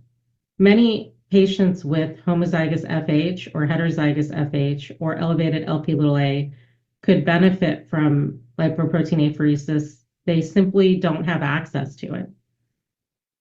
You can play a pivotal role in addressing this gap by advocating for more centers and increasing awareness among healthcare providers about these referral pathways. So how do we increase this? We could establish a lipoprotein apheresis center. And starting a lipoprotein apheresis center has its challenges, but it's achievable with the right resources. So one of the main roles that you play is that, the staff is trained. And so nurses like you are essential for operating the equipment and providing patient care, and potentially training other nurses that might join your practice in the near future. The equipment is also needed for establishing a LA center, and the LIPOSORBER system is the standard device for this. And the third point being referrals, building relationships with cardiologists, lipidologists, endocrinologists is typically how these referrals start to generate a consistent patient volume for patients that are in need for this treatment. Nurses can drive this process by training in LA procedures and building relationships with referring providers to support patient access. Now, moving into venous access options. Venous access is a critical part of our therapy. The options include the native veins, which is often the first choice for the patient. And then there's central venous ports, or AV fistulas, used for long-term access, but they carry risks such as infections or maintenance issues. So when you select, or the patient selects, an access method, the patient preference and clinical risks versus benefits must be carefully balanced and considered. As nurses, you're essential in educating these patients on the access options and monitoring for complications and maintaining access sites. And cost effectiveness, the cost of LA ranges from $50,000 to $150,000 annually, which may seem high, but it falls within the US cost effectiveness threshold. LA provides greater ASCVD risk reduction compared to PCSK9, and it offers approximately 3.8 times the benefit for high-risk patients. By understanding the financial sustainability and clinical impact, nurses can confidently advocate for lipoprotein apheresis as a cost-effective therapy for eligible patients. So as you as their first-line caregiver, you have the power to make a difference by advocating for expanded access to LA, and being able to train potentially other nurses, and that would help with establishing new centers and supporting patients throughout their treatment journey. Together, if we work together, we can improve the outcomes for high-risk populations who urgently need this therapy. So the key takeaways and conclusions, the impact for lipoprotein apheresis. We're going to summarize the key takeaways regarding lipoprotein apheresis and its impact on clinical outcomes, particularly on high-risk cardiovascular patients. The efficacy for lipoprotein apheresis, it reduces LDL-C, Lp(a) by 65 to 85% in a single session. It also improves inflammatory markers, reduces prothrombotic factors, and endothelial dysfunction. So this means you can help these patients see immediate and sustainable reductions in their key cardiovascular risk factors, especially for those who have exhausted other treatment options. For clinical benefits, lipoprotein apheresis helps reduce angina and increases walking distance, which that translates to a very big impact in improving quality of life. It enhances their myocardial perfusion, promotes plaque stabilization or regression, and reduces MACE, or major adverse cardiovascular events, by 63 to 95%. These benefits translate into fewer hospitalizations, better symptom control, and improved functional capacity for your patients. And as we went through the indications, this This procedure is FDA approved for familial hypercholesterolemia with elevated LDL-C levels, and it is also being used off-label for non-FH patients with ASCVD, severe Lp(a) elevation, and elevated LDL-C despite other treatments. Identifying eligible patients for referring them for LA can significantly improve their outcome, especially in cases where traditional therapies are not sufficient. Additional applications to kind of touch on that, beyond cardiovascular risk, LA is used under a humanitarian device exemption to treat primary FSGS, which is focal segmental glomerular sclerosis, and that improves kidney function and transplant outcomes for these patient populations. This demonstrates the versatility of lipoprotein apheresis, and it offers benefits in areas beyond lipid management, and particularly in some challenging nephrology cases, as patients with kidney transplant that have a reoccurrence. This might be a treatment therapy that would save their graft, which is just instrumental in preserving the kidney for these patients. Now, moving to safety and limitations, lipoprotein apheresis is well tolerated with a favorable safety profile. However, we need to consider, and it's essential to consider, the cost effectiveness, quality of life impacts, and that shared decision making with the patients. Limited data exists for Lp(a) outcomes, so further research is needed and is currently being developed. As frontline providers, you play a pivotal role in ensuring patient safety, managing their expectations, and addressing concerns about the practicality of this treatment therapy. So why consider lipoprotein apheresis as a treatment therapy? Lipoprotein apheresis is a broad therapeutic impact that addresses LDL-C, Lp(a), inflammation, and cardiovascular risk factors. It also significantly reduces MACE, promotes plaque regression, and is a life-changing option for these high-risk patients. We also have noted it's well tolerated and has a very robust safety profile, but the cost and the quality of life considerations require careful planning.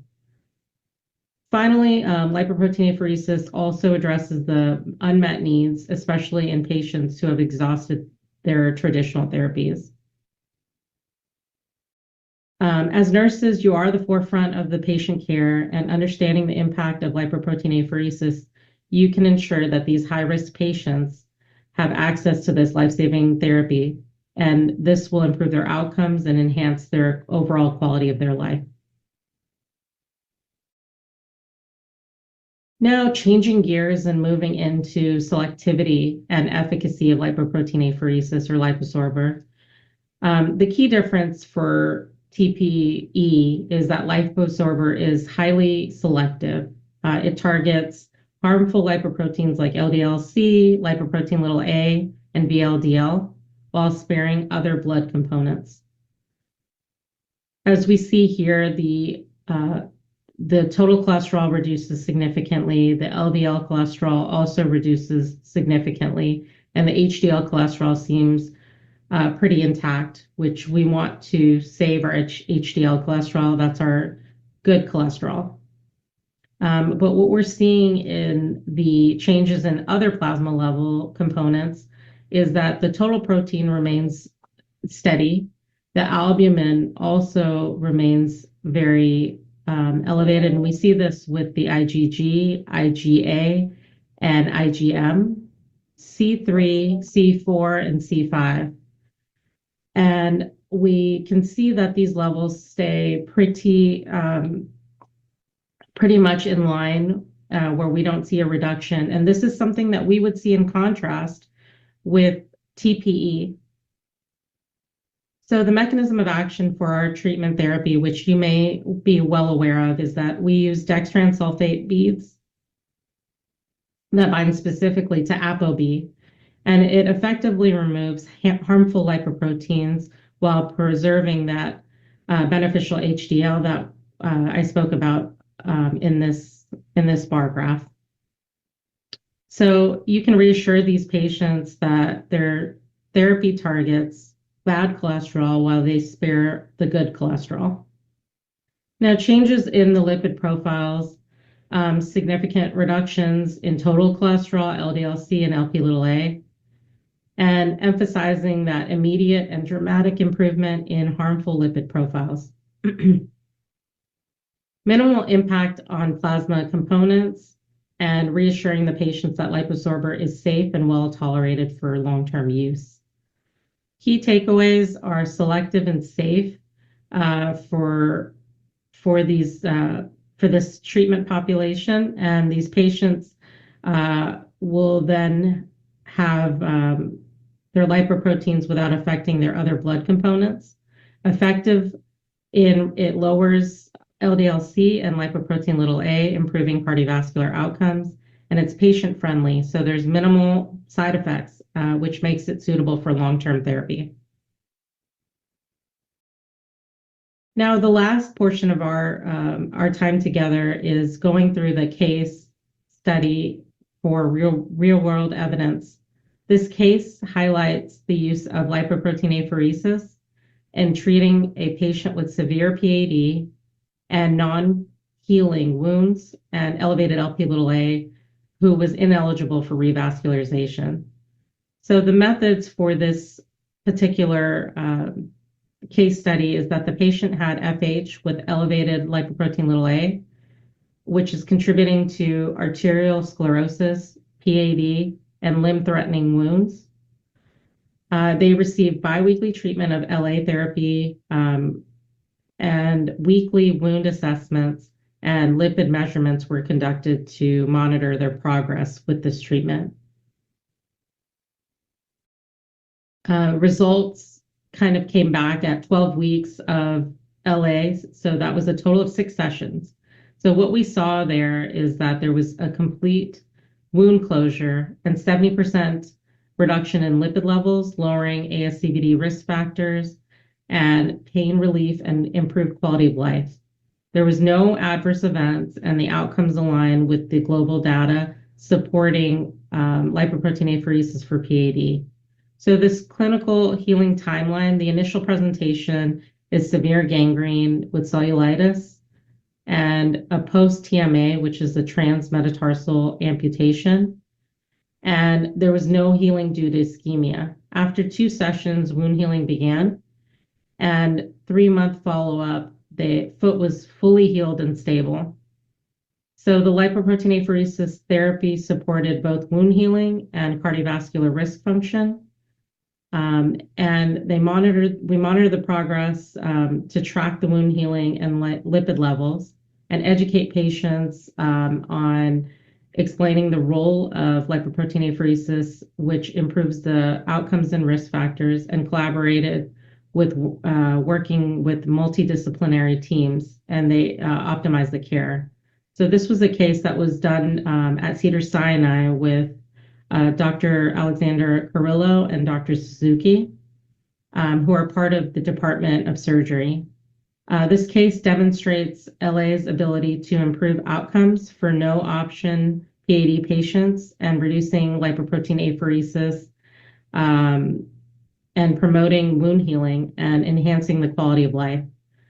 So for the role for nurses is that this is essential to ensure the treatment success and through monitoring and education for the patients.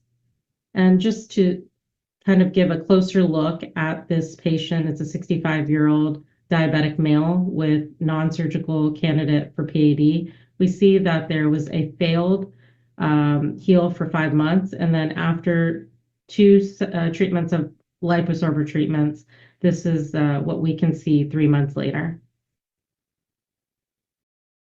Thank you for your time, and I appreciate your attention.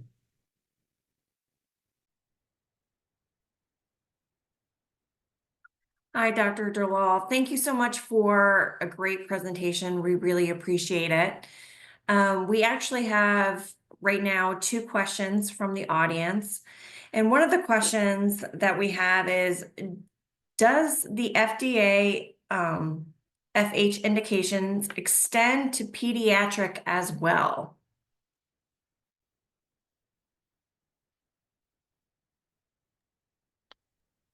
Hi, Jen. Hi, everybody. So what we've seen so far from our letter from the FDA, this does not exclude the pediatric population. So at currently, this is up to the physician's discretion on how they're prescribing this. But yes, this has not been excluded for that patient population. Perfect. And then one other question is there more than one LA method? So there is currently more than one LA method, but this is not in the United States. So this is something that we'll see in Germany and in other parts of Europe, but not in the US specifically. And Okay, perfect. Well, thank you so much. Really appreciate that. We're gonna thank, move.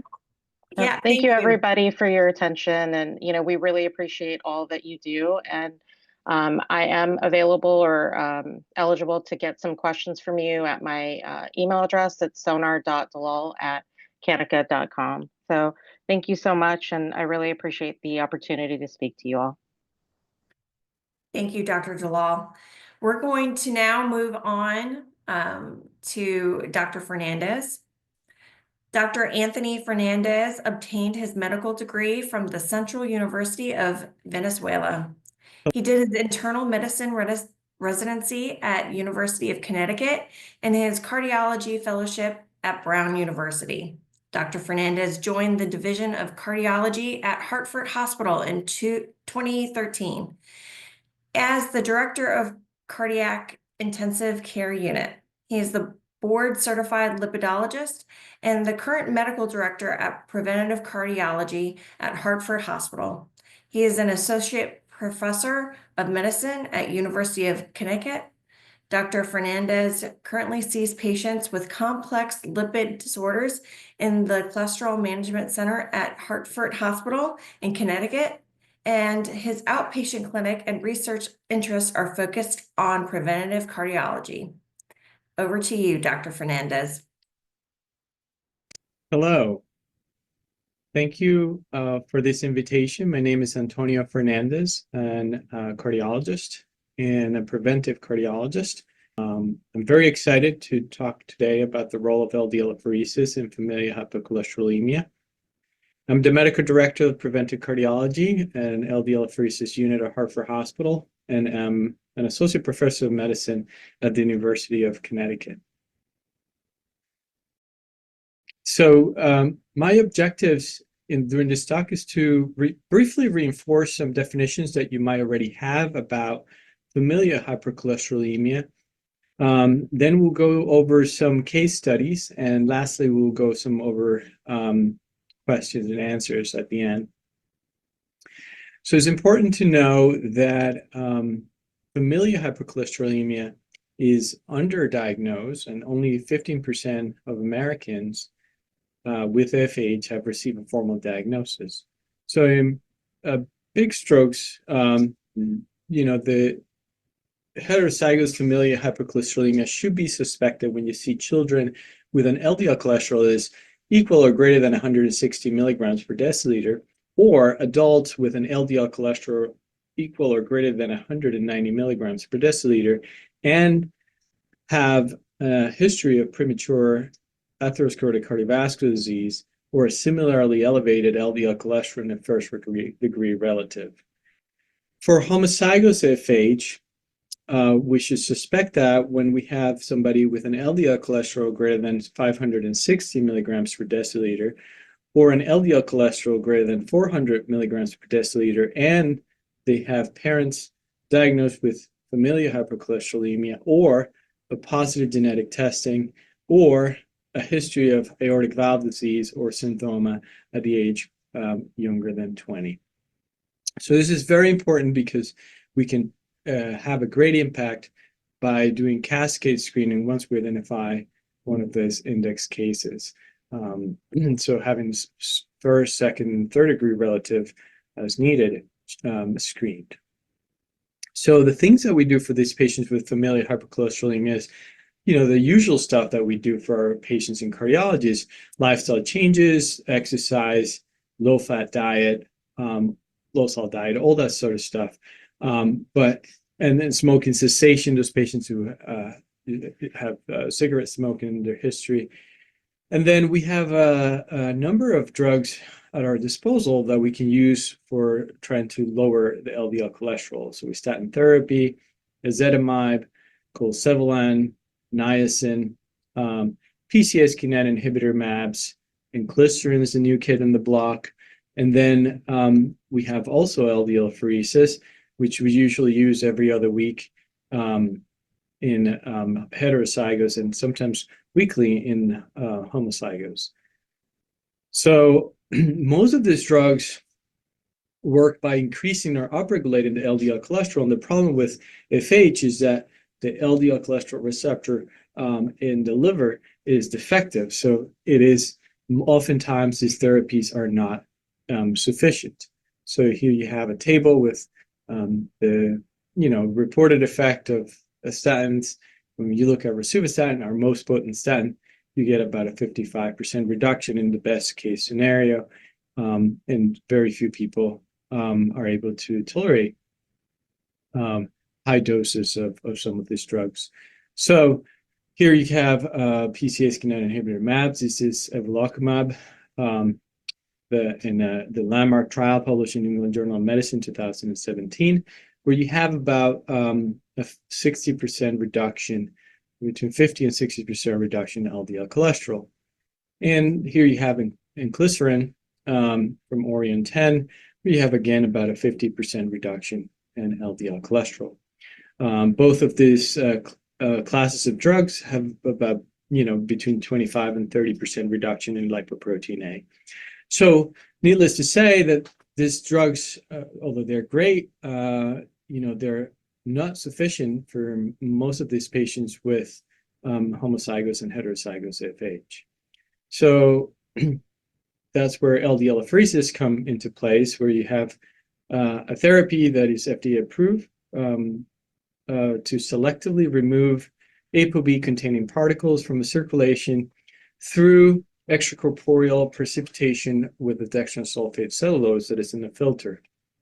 So the procedure must be repeated every week or every 2 weeks. In a single procedure, it removes at least 60% of the ApoB-containing lipoproteins. We aim for an 80 to 85%.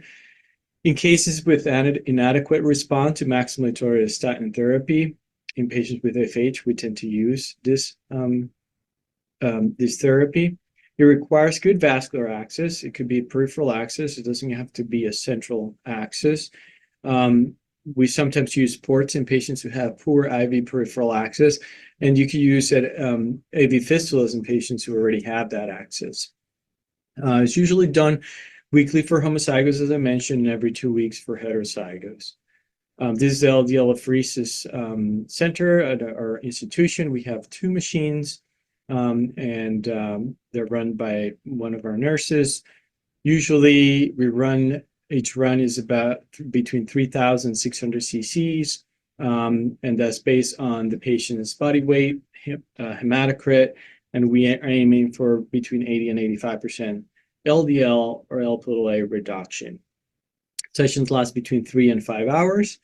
It requires IV access, as I mentioned. ACE inhibitors are contraindicated for this therapy. So if you identify a patient that would be a candidate, they need to be transitioned to another antihypertensive drug. That could be an ARB or another antihypertensive. The problem with ACE inhibitors is that they interact with the dextran sulfate in the filter, and the patients become incredibly hypotensive. The IRBs are not contraindicated. Because in our experience, we tend to tell them to hold the ARB the day of the sessions, but they could be long-term in ARB therapy. Anticoagulation is also okay. They do receive some heparin through the circuit while they're getting the session, but it's safe for them to be anticoagulated if they are clinically in need for anticoagulation. And then they're monitored by a nurse for the entire procedure. So here's a scheme of what happens during the session. The blood comes from one of the peripheral axes and goes through this plasma separator. And then the plasma with high LDL cholesterol goes through a filter. Then the plasma devoid from the majority of LDL cholesterol and the lipoprotein A come back and come back to the patient through the other peripheral IV. So I thought it would be helpful to go through some of clinical cases from our center. So here's case number 1. This is a 48-year-old male from Georgian descent. He was diagnosed with elevated cholesterol at the age of 13. At the age of 27, he was diagnosed with multivessel coronary disease and underwent bypass surgery. He had multiple PCIs, total of 12. He was treated with mipomersen and lamidopide in the distant past. Mipomersen is now discontinued and no longer in the market, but he was treated on lamidopide, which is approved for homozygous FH. He stopped this lipid-lowering therapies, and he was not seen by lipid clinics for a number of years. He has a history of diabetes type 2, severe arthritis, and he had multiple operations to remove xanthomas from the Achilles tendons and his right elbows. And that's something that we usually ask if it has xanthomas or xanthelasma, something to go to a dermatologist or a surgeon to try to get them removed for cosmetic reasons. So that's an important piece of history. He is a smoker, half a pack a day, unfortunately. Family history, his father died at an early age, 45, from a myocardial infarction. He had 9 siblings. 3 of them have elevated cholesterol. He has 4 children. He states that none of them have elevated cholesterol. Those are his meds. On physical exam, he has multiple xanthomas on the extensor surfaces of his hands, both knees, both Achilles tendon. Surprisingly, he did not have corneal arcus. He did not have any carotid or abdominal bruit, and he has symmetric peripheral pulses. So here's his total LDL cholesterol, 604.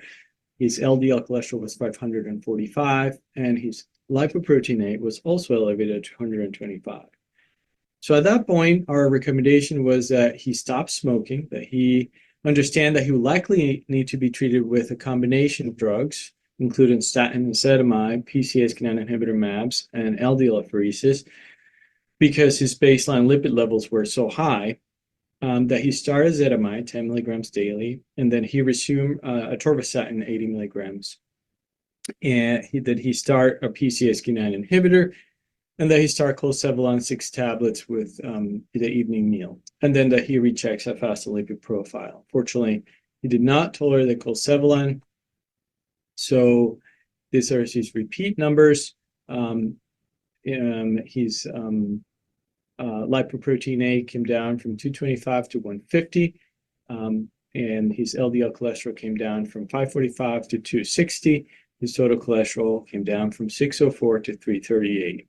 And that was an alirocumab 150 every other week, ezetimibe 10 milligrams daily, and atorvastatin 80 milligrams daily. So at that point, our recommendation is still for somebody with coronary disease. This is an exceedingly high number, so we recommended starting him on evinacumab, to also a relatively new drug. It's an angiopoietin-like protein 3 inhibitor infusion that is given once a month.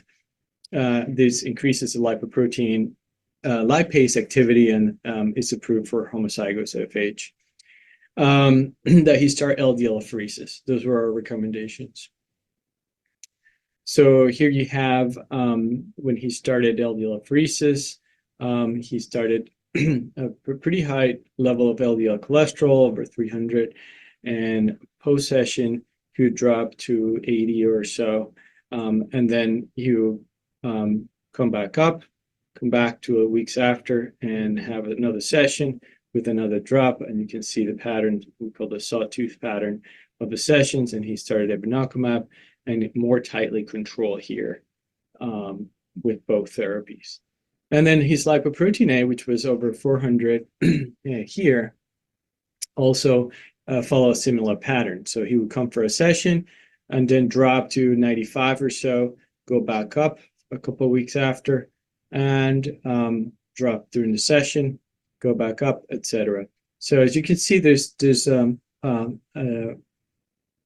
trend towards a lower baseline starting the sessions, and we see this often. And so, despite filtering the same amount of volume, you have a slightly lower baseline LDL cholesterol and lipoprotein A. So here you have our nurse sends us or a summary of how the patient's doing. So bottom is the oldest, the top is the more recent. And you can see Lp(a) at the beginning of the session, 325. After the session is 95. LDL cholesterol, 32 before the session starts, and 8 after the session's done. And then as he comes back further on and he's compliant, his baseline Lp(a) tends to be a little bit lower, despite filtering still 6,500, the same volume, the plasma volume, and we achieve about 70% reduction Lp(a). Here is again his numbers a little bit more zoomed in, and very, very well, good control before and after the sessions. So the indication for him, we think that he falls between this group A and group B. He has either homozygous or compound heterozygous with an LDL cholesterol greater than 500. And so he benefit from the therapy. You could argue he probably could follow more on this category B, depending on whether you think that he's homozygous or compound heterozygous. Case number 2, this is a 44-year-old man. He had elevated cholesterol since his late 20s. He was seen in a clinic at the age of 36. He had a first MI at the age of 29, 2009. And then he clinically qualified for FH by the lipid Dutch criteria. These are some of his previous numbers. And the highest we saw was a 293 off of lipid-lowering therapy. Tried multiple statins, but he was unable to tolerate them due to statin-associated muscle side effects and elevated myeloelevations in the creatine kinase levels. So he started on LDL apheresis, had a very good result. Here we have 235 pre-treatment, post-treatment 64. He continued LDL apheresis until August 2015. If you remember, that's when PCSK9 inhibitors trials came out, and he wanted to be on a PCSK9 inhibitor. So we added ezetimibe that put him reduce an LDL cholesterol of 135 with a PCSK9 inhibitor. He was 178, so we added ezetimibe 135. Then we added rosuvastatin 2.5 Mondays and Thursdays, and he had an LDL reduction of 127. He was unable to tolerate ezetimibe because of GI upset, and the rosuvastatin because of myalgias. So with the PCSK9 inhibitor MAP, the evolocumab 140 every other week, his LDL cholesterol was good considering how high he was before, but obviously with somebody with coronary disease, this is not acceptable. Current guidelines, it would be less than 70 at the very least.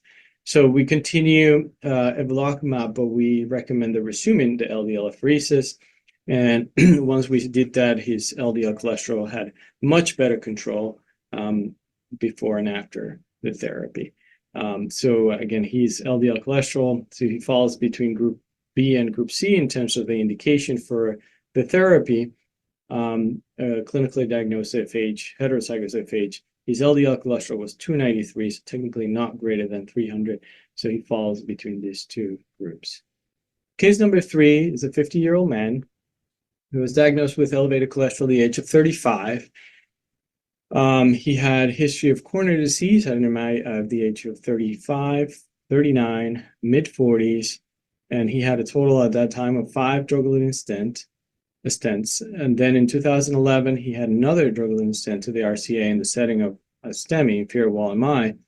He had another PCI to the RPDA in 2018, another PCI to the RCA in 2021, and another PCI to the circumflex the same year.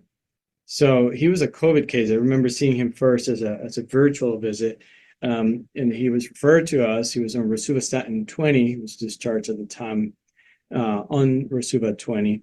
And he had difficulty tolerating PCSK9 inhibitors in the past. He would get sick consistently after each injection for about a week.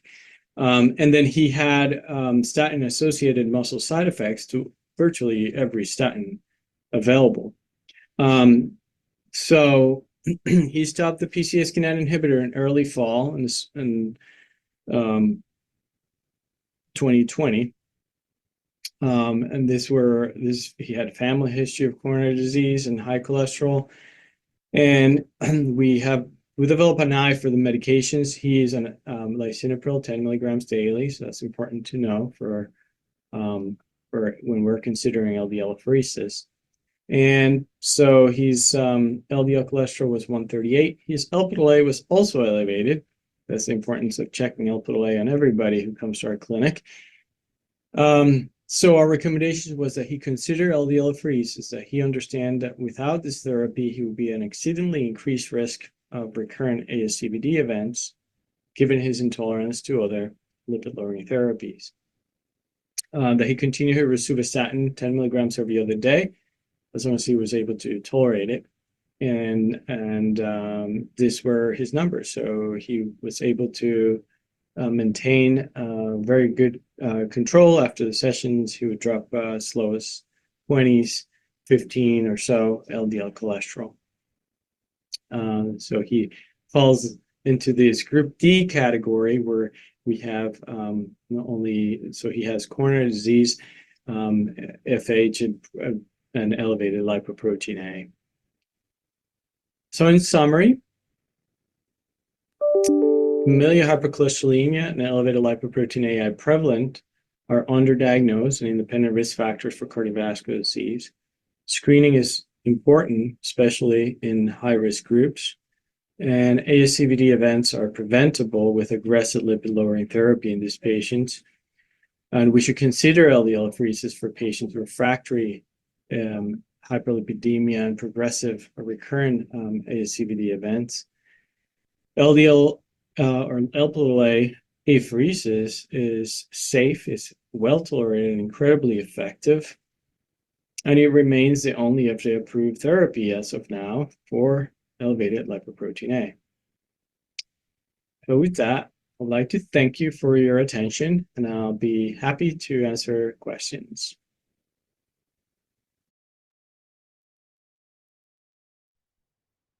Thank you so much, Dr. Fernandez. We really appreciate that presentation on patient profiles. Does anybody from the audience have any questions? Okay, thank you so much. We're going to move on now to Yoon Yang.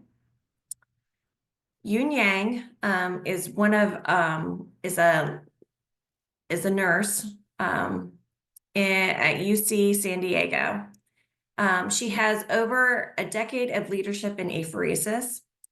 She is a dedicated nursing professional specialized in apheresis and renal health. As a charge nurse at UC San Diego Health Nephrology's department since 2014. Yoon excels in coordinating clinical operations, training nursing staff, and ensuring patient-centered care. Recognized for her excellence in patient care and clinical leadership, Yoon has received multiple awards, including the 2024 Ambulatory Clinical Nurse and Exemplary Professional Practice Award, and multiple Great Catch Awards at UCSD. In addition, Yoon has presented at the American Society of Apheresis Conference annually since 2017. Thank you so much, and we'll turn it over to you. Morning, everyone. Thank you so much for joining today's webinar. My name is Yun Yang, and I am a charge nurse at the UCSD apheresis unit. Let me give you a brief introduction to our unit first. We are one of the largest outpatient apheresis unit in Southern California. Currently, we are serving approximately 200 apheresis patients. Among these 200 apheresis patients, 76% of the patients using peripheral vein as a vascular access for the procedures. Those patients appreciate the freedom from the risk associated with the central line, particularly the risk of infections. This is the very unique part of our unit, and I like to share with everybody. Next, I will walk you through a case study involving one of our interesting LDL patients in our unit.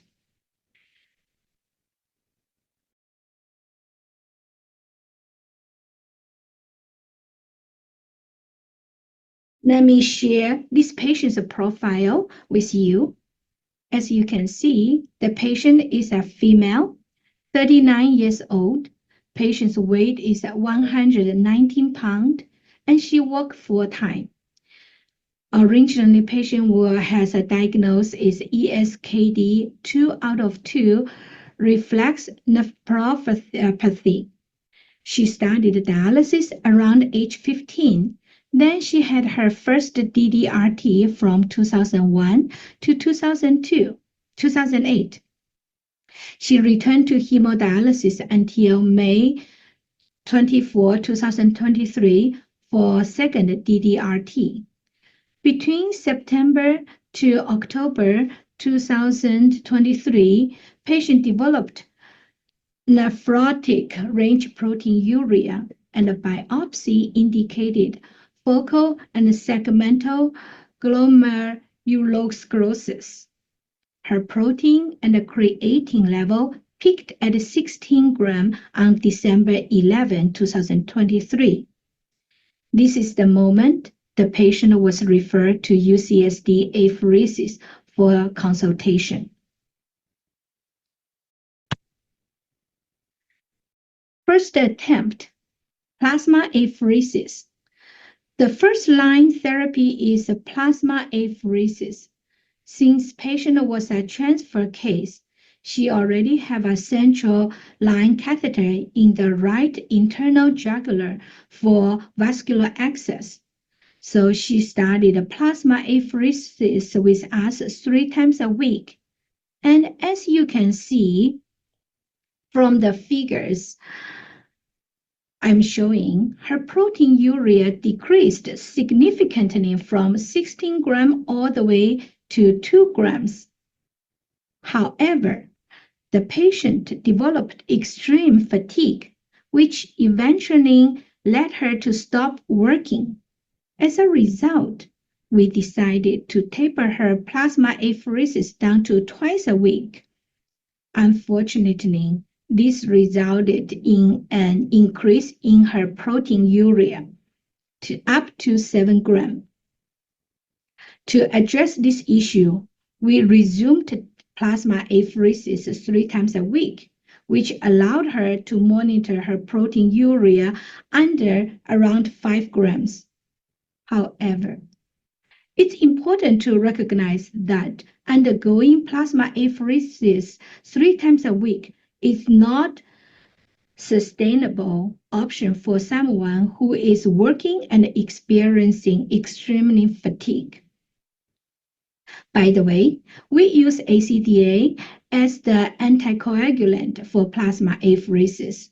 So far, the patient has completed 18 total plasma apheresis treatment, but the issue of the protein creatine level remains less controlled than what we had anticipated.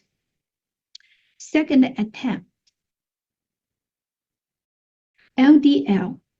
Next, we shift our approach to the second-line therapy, LDL apheresis. This time, we acknowledged that the patient would be with us a little bit longer. We reassessed her vascular access options and determined that her peripheral veins are suitable for the LDL treatment. As a result, we decided to give it a try. Within 2 weeks of successfully using her peripheral vein at bilateral arms, we are able to help her to remove the central venous catheter, and patient felt a great sense of relief. As I showed in the image, the patient's proteinuria has gradually decreased to just under 2 grams. She didn't experience fatigue after LDL apheresis like she experienced before with other options. And she has been able to return to her work as a full-time employee. Patient is very pleased with the outcome with the LDL treatment. And also for LDL therapy in our center, we use heparin as the anticoagulant with an initial bonus dose 1,300 units and an hourly infusion rate of 1,300 units per hour. What's unique about this case? Of course, this case fits within ASFA Category 2 indications for LDL. The guidelines typically recommend performing LDL apheresis twice a week for 4 weeks, and then taper to once a week for additional 6 weeks. But if the proteinuria increase on once a week schedule, then return to twice a week is recommended for a total of 10 weeks. After observing the positive outcome of a twice-a-week treatment for this patient, her nephrologist consulted with our apheresis physician, and then they decided to continue the LDL apheresis at a twice-a-week treatment frequency rather than immediately taping down to once a week. This approach helped maintain the positive trend in proteinuria result, and we continue to observe a decrease in the patient's protein creatine ratio. Now, patient is back to her regular work and life. The LDL apheresis has significantly improved her quality of life, and she continues to work full-time. Thank you. Now I am happy to take any questions.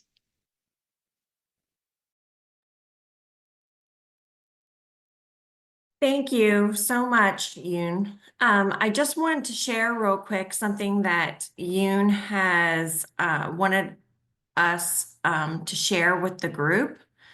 Yoon, are you there? Yes, I'm here. Yoon, can you share with them? Oh, hello, Yoon. Good to Hey. see you. Hi. Everybody. Can you explain to everybody, as I'm trying to share it with the group, what's going on in a couple of weeks?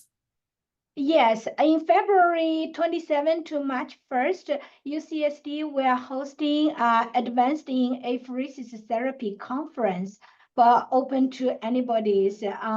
This is in San Diego, beautiful place in United States, which the hotel is located in the harbor area.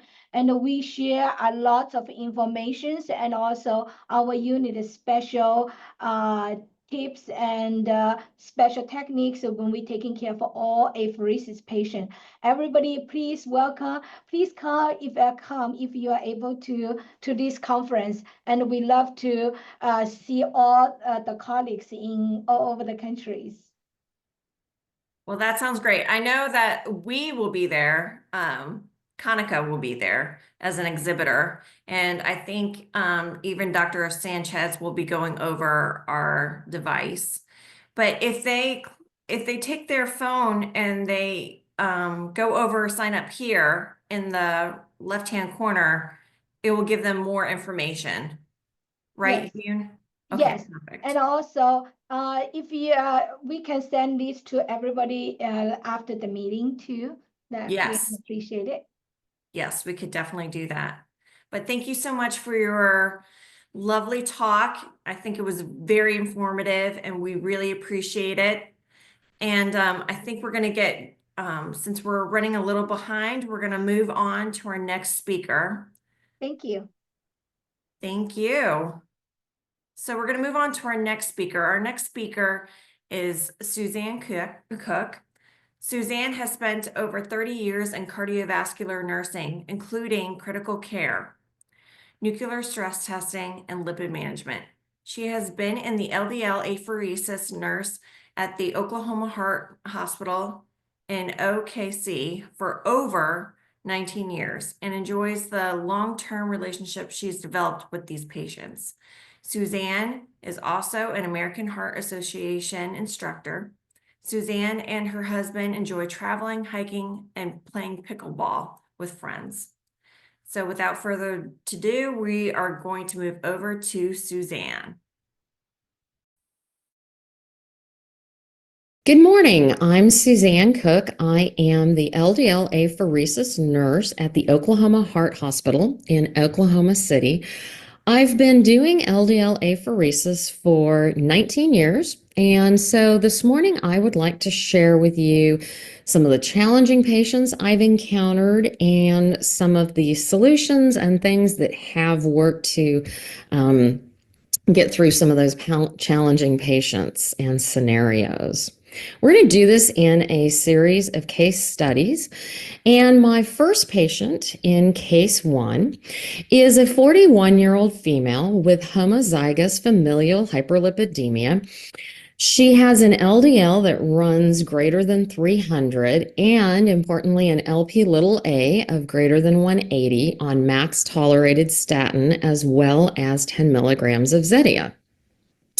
She proved to be a non-responder to PCSK9 inhibitors and not with current CAD, but a family history of early deaths due to coronary artery disease. I believe her father died of an MI at 49. She does have an AV fistula in her left arm for biweekly LDL apheresis treatments. Her problem is that she complains throughout her treatments about being uncomfortable. And I mean uncomfortable everything. The chair is uncomfortable and her arm IV fistula access is uncomfortable. Everything's uncomfortable for her. Treatments, though, rarely take more than 2.5 hours because she is small and her fistula works very well. She persistently asks questions such as, how much longer? Am I almost done? And I'm just uncomfortable. From the moment treatment begins, this patient cannot wait to be finished. Brainstorm for a moment some of the interventions that should be tried with this patient. Some of the things that we did was started with the easiest things, which is comfort measures. We've all had to do these with our patients. Something that this patient loved was having a heated blanket.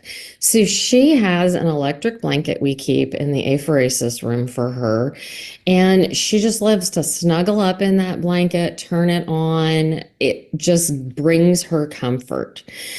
Since her treatments are only about 2.5 hours, distraction with a 2-hour movie is phenomenal. That works wonders. It gets her thinking about something other than what she's going through in her treatment.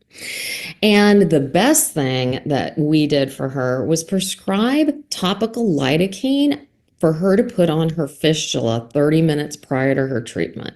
She does that on her own, and then she covers it, and she comes to treatment, and she can't feel the insertion of the needles, which is great for her. That is really important. So those things helped patient 1 become more comfortable with her treatments and better tolerate them. On to patient case number 2. This patient is a 69-year-old gentleman with severe coronary artery disease and familial hyperlipidemia. His problem that adds a lot to his treatments and challenges to his treatment is that he also has heart failure with reduced ejection fraction. He has had CABG at age 44 and then another CABG at age 60.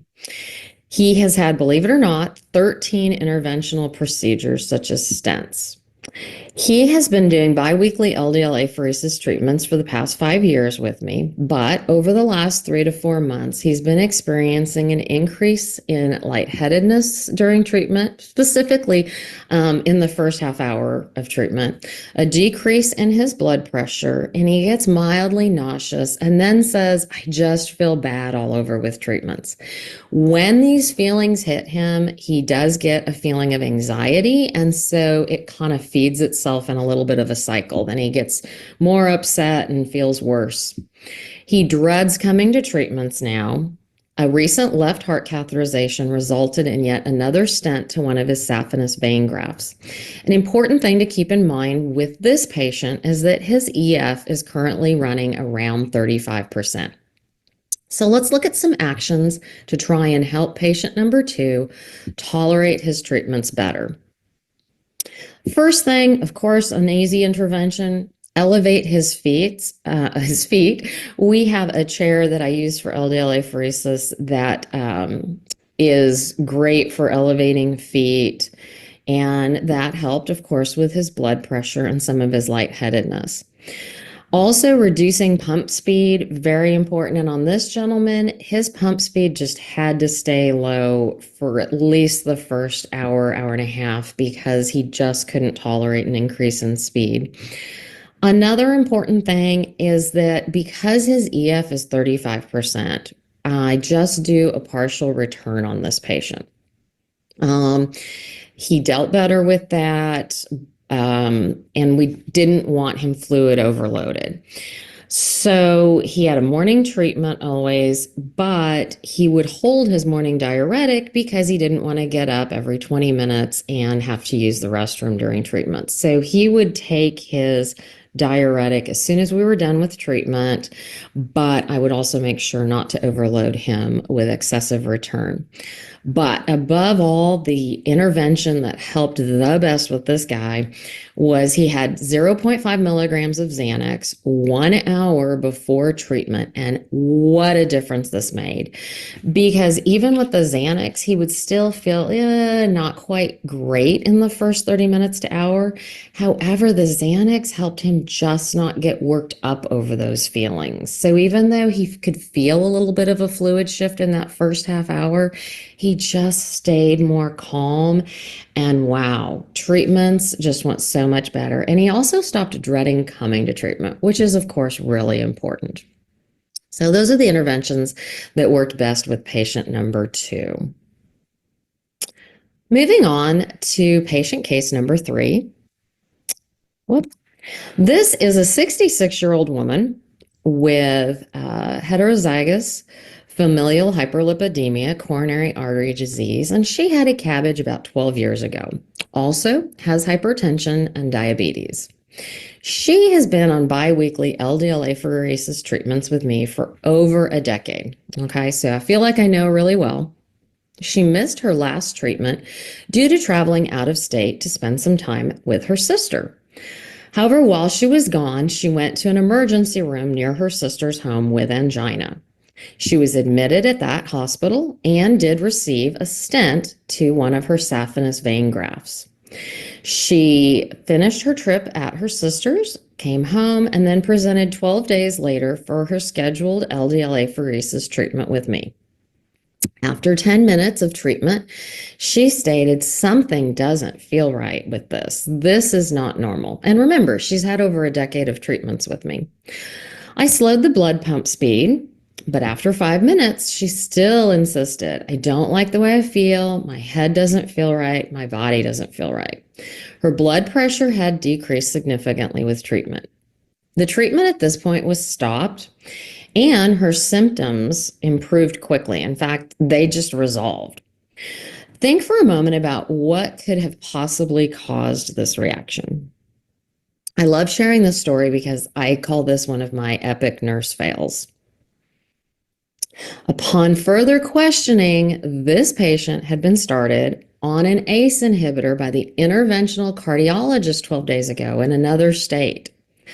I'd known this patient and treated her for 10 years. So when I greeted her, set her up for treatment, and we started, I did not ask her, had she had any changes with her meds?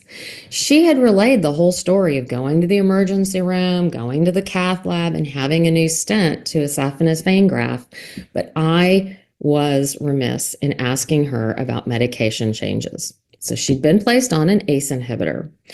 Our physician immediately changed that ACE inhibitor to an ARB, and future treatments proceeded without any problems. But we all know that one of the questions we are to ask our patients is, do you take or have you taken an ACE inhibitor? And that is because the LIPOSORBER columns contain dextran sulfate, which can cause an increase in our patient's circulating bradykinin. Bradykinin is a peptide that dilates blood vessels. ACE inhibitors also increase bradykinin, so this patient had a lot of circulating bradykinin. ACE inhibitors are usually not prescribed to patients undergoing LDL apheresis treatments, or if it does need to be prescribed, they are at least held for the 24 to 48 hours prior to treatment. So yes, even if we've been treating a patient for 10 years, we do need to ask, hey, anything new? Started any new medications? So keep those ACE inhibitors in mind. Patient 4, and the last patient I want to share with you today, is a 50-year-old male who has familial hyperlipidemia, coronary artery disease, and had bypass surgery 3 years ago. He has received 4 LDL apheresis treatments over the last 8 weeks with me, but is still a new patient. By the end of each treatment, though, he has felt poorly, become chilled, and develop a fever, which resolved within 1 to 2 hours after treatment. Interestingly enough, his blood pressure and heart rate remain stable with treatment. And he does well in treatment until about the return time. This was a really complex and challenging case for us. So first things we did with this patient was to make sure that we were double priming, and then I ended up triple priming with that patient. Triple priming did seem to help. The second intervention tried with this patient was to administer IV steroids prior to his treatment. That really did help. And then the last thing was that we reduced speed on the blood return and didn't worry about getting through the entire return.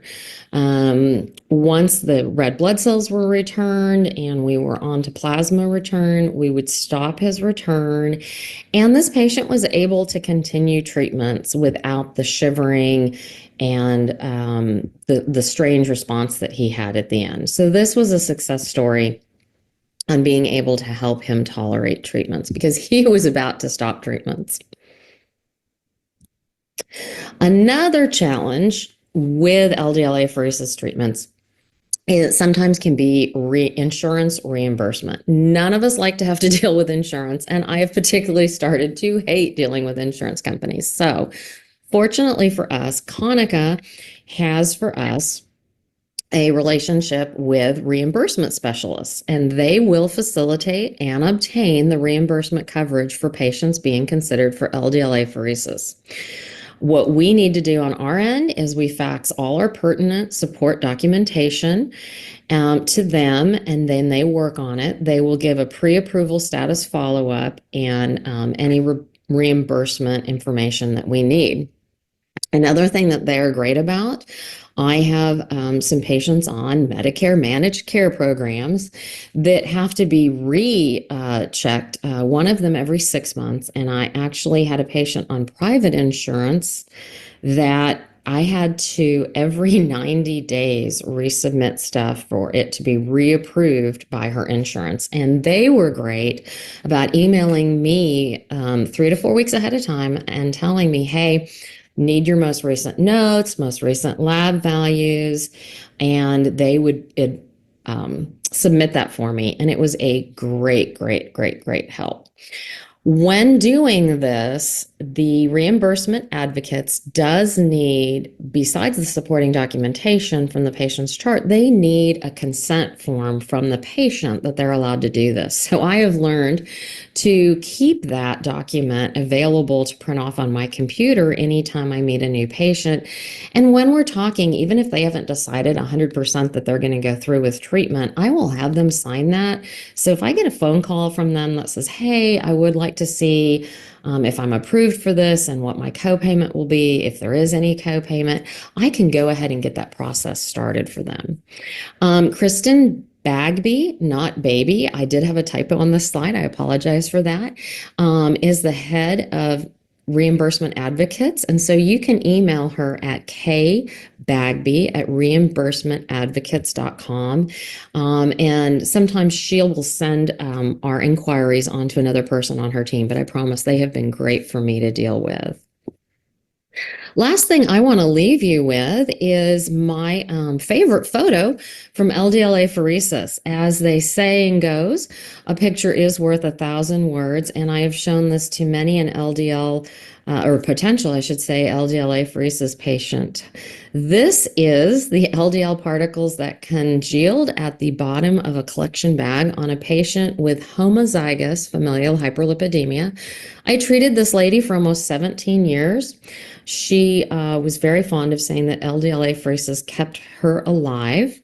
She would run with statin and Zetia, but if she missed LDL apheresis treatments, she could get an LDL of over 600. This was such an occasion. She had missed 6 weeks of treatments due to being hospitalized with a GI bleed and other complications. Plus, she had binge eaten an entire box of Oreos the night before treatment, and this is what we ended up with. And I just want to share that with you because it really does prove that we're getting some really nasty cholesterol out of patients when we do LDL apheresis treatments. And thank you for your time and for letting me share this with you this morning.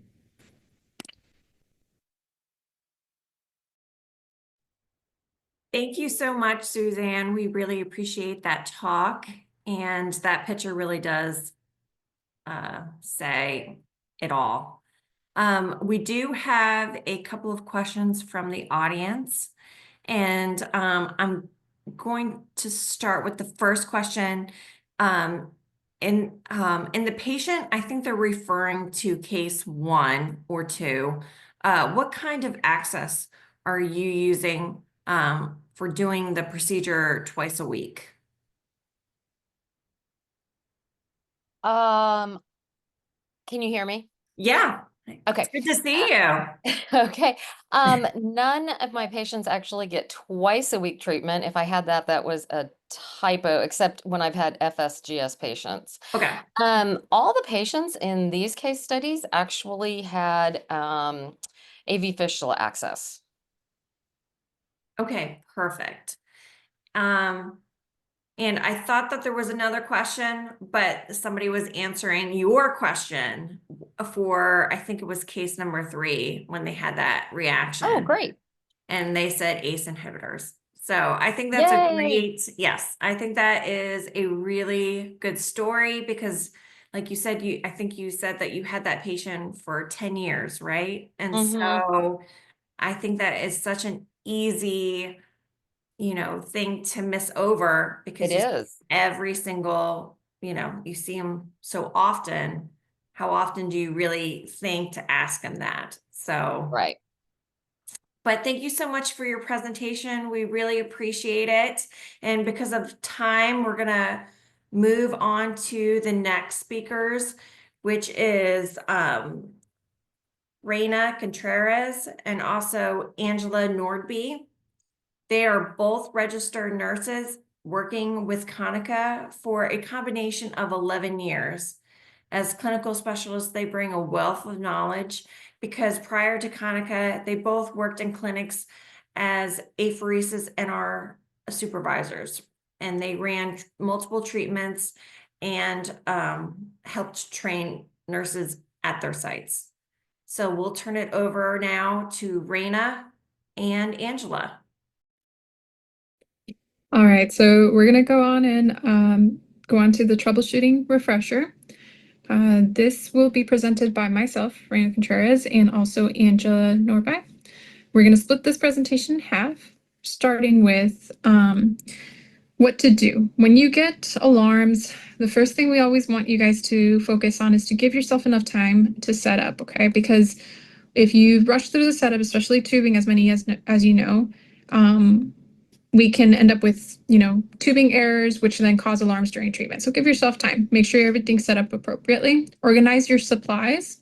Follow your instructions step by step, especially for our new nurses. We have that SOP that's written and also a picture SOP that tells you step by step how to set up your equipment. Use the correct fluids and supplies. It does happen. It's even happened to myself in the past, where we, instead of getting hypertonic solution, we ended up getting some different solution. Luckily, the machine let us know, but yes, always double check.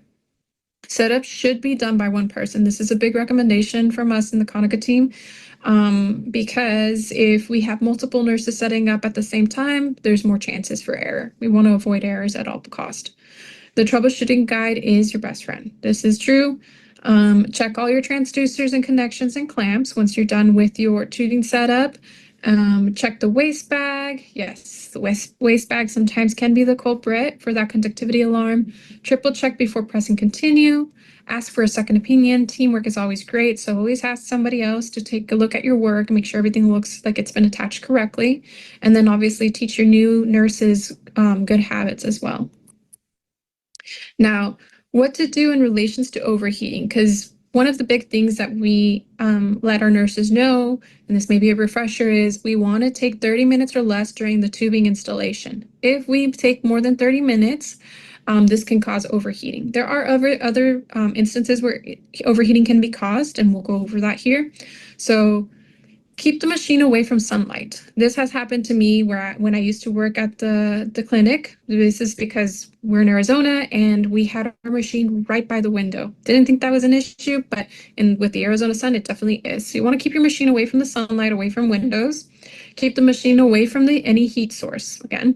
And then keep it at least 3 feet away of space around the machine. So don't push it up against the wall. Maybe push it away from the wall a bit so that it gets some air ventilation going through it. What not to do. Do not leave the machine on the installed tubing screen more than 30 minutes. Again, going back to that, to not take more than 30 minutes with the tubing setup. Be sure to complete a timeout before moving past the tubing installation. What we mean by this is make sure that once you've completed your tubing setup, before moving on from that tubing screen, have a nurse come in, another nurse, and double check. Make sure they check your transducers, that your tubing is in properly, there's no kinks. Check everything is in its place, and then move on to the next screen, because that's when we'll have the valves lock. And so we want to make sure everything's properly set up before valves lock. When you finish the treatment, do not force the tubing out of the valves. We highly recommend not to do this. We've seen where this can cause damage to the valves again and again. So if you ever run into this issue where you've locked the valves mistakenly before removing your tubing, call us. We have a way to teach you how to open those valves in order to get the tubing out. Never force it out. We're going to break valves that way. Do not install the tubing the day before the treatment. This is key. We suggest you install the tubing right before the treatment, one for safety of your patient, contamination, and also kinking of the tubing. This can cause alarms during treatment. So again, we know how long it takes, but for the safety of your patients and for successful treatments, please just do it right before you need to have your patient scheduled to come in for their treatment, not the day before.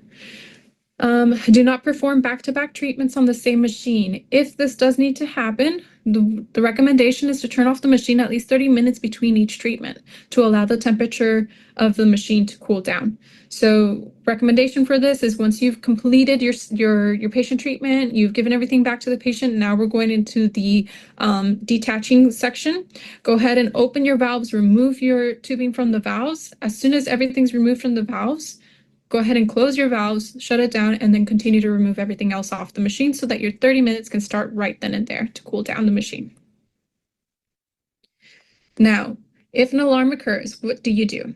Number one, silence that pleasant alarm. Yes, we know the alarm is very loud, but it's loud for a reason. But it just as much as it may make you nervous, it makes the patient nervous too. So just go ahead and silence it first, then read the message on the screen. Press help. A lot of times when you press help, there are other tips on there on how to fix the alarm, which may be enough, but there's also the troubleshooting guide for these instances as well. The troubleshooting guide has more tips on how to fix it. Locate your alarm on the alarm indicator in that book of your troubleshooting guide and let the fun begin. When in doubt, please call the hotline. Everyone should have the hotline number on a sticker on the side of their machine. And we always recommend for nurses to go ahead and place this hotline number in their cell phones to make it easy to call us as well. Now, there are different types of alarms, and we'll go over those here for the MAO3. Number one is information. This one is fairly rarely seen, but you'll see a DM in front of whatever number comes up for that one. The next one is a function check alarm. So you'll typically see FC and then your number. And then the more common one that you've probably seen is going to be the alarm related to treatment. So that's going to be TR and then your number. What is the first alarm we usually see? So typically, the first alarm you may see is your conductivity alarm. And I'll go on to explain why here. So here on this first screen that you see here, you can see that the very first thing that happens is your V2 opens for the hypertonic solution. And this is why it's key to have hypertonic solution during the rinsing cycle. And as we all know, the rinsing cycle is 12 minutes. And if you pay attention to that rinsing cycle, you'll see that for the very first couple seconds when that V2 opens, the time won't change until the V1 opens and the V2 closes. So at this point, we've had the hypertonic solution go through the system and come through the conductivity compartment. The conductivity compartment will be checking the conductivity of your hypertonic solution. If it is the correct amount of conductivity, then it will pass the test and we'll keep moving on to 11 minutes. Now, another thing to keep in mind, the flow of fluids during the rinse cycle is opposite of what it is during the patient treatment. So you'll see fluids coming from this side, from the right to the left, and eventually from the bottom up, filling everything up from the left to the right, bottom up. Now, I am going to go ahead and move on, pass it along to Angela, who will be presenting the next set of slides here. Thank you, Raina, and hello, everybody. So as Raina was saying, our first alarm starts at 12 minutes. Our second alarm will then move on to 11 minutes. So our very first alarm normally is the conductivity alarm. And we get many calls from our nurses wondering why they always get the conductivity alarm. So that is related to the fluid flow. So what we have on a diagram is where fluid is on the machine at this point. So if you have a conductivity alarm, that could be caused by your spike not being fully inserted into your fluid bags. It could be your waste bag that is clamped. It could be your V1 and V2 valves that are not correctly installed. It could be the wrong fluid on the conductivity. It could also be a dirty conductivity detector. You could have a kink on V7, V8, V9, and V10. You could have a loose P6. You could have a clamp on V11. So that would be many causes, and also bubbles. You would get an FD2, 3-in-1 alarm. Next slide, please. So as your second alarm, your air detector alarm. So as you see, we had fluid going past V11 and onto your blood warmer, your plate heater plate to the left. Once you see fluid going through your plate heater, and down into a LD4. At this point, that chamber will not be filling up. Fluid will be going right through it into the AD and then into the waste bag. So common causes for that would be an LD4 kink under the separator, because that would stop the flow from fluid going through a waste bag that is clamped, blood warmer lines. You're going to check all that area. So that would be your second alarm. On to alarm 3.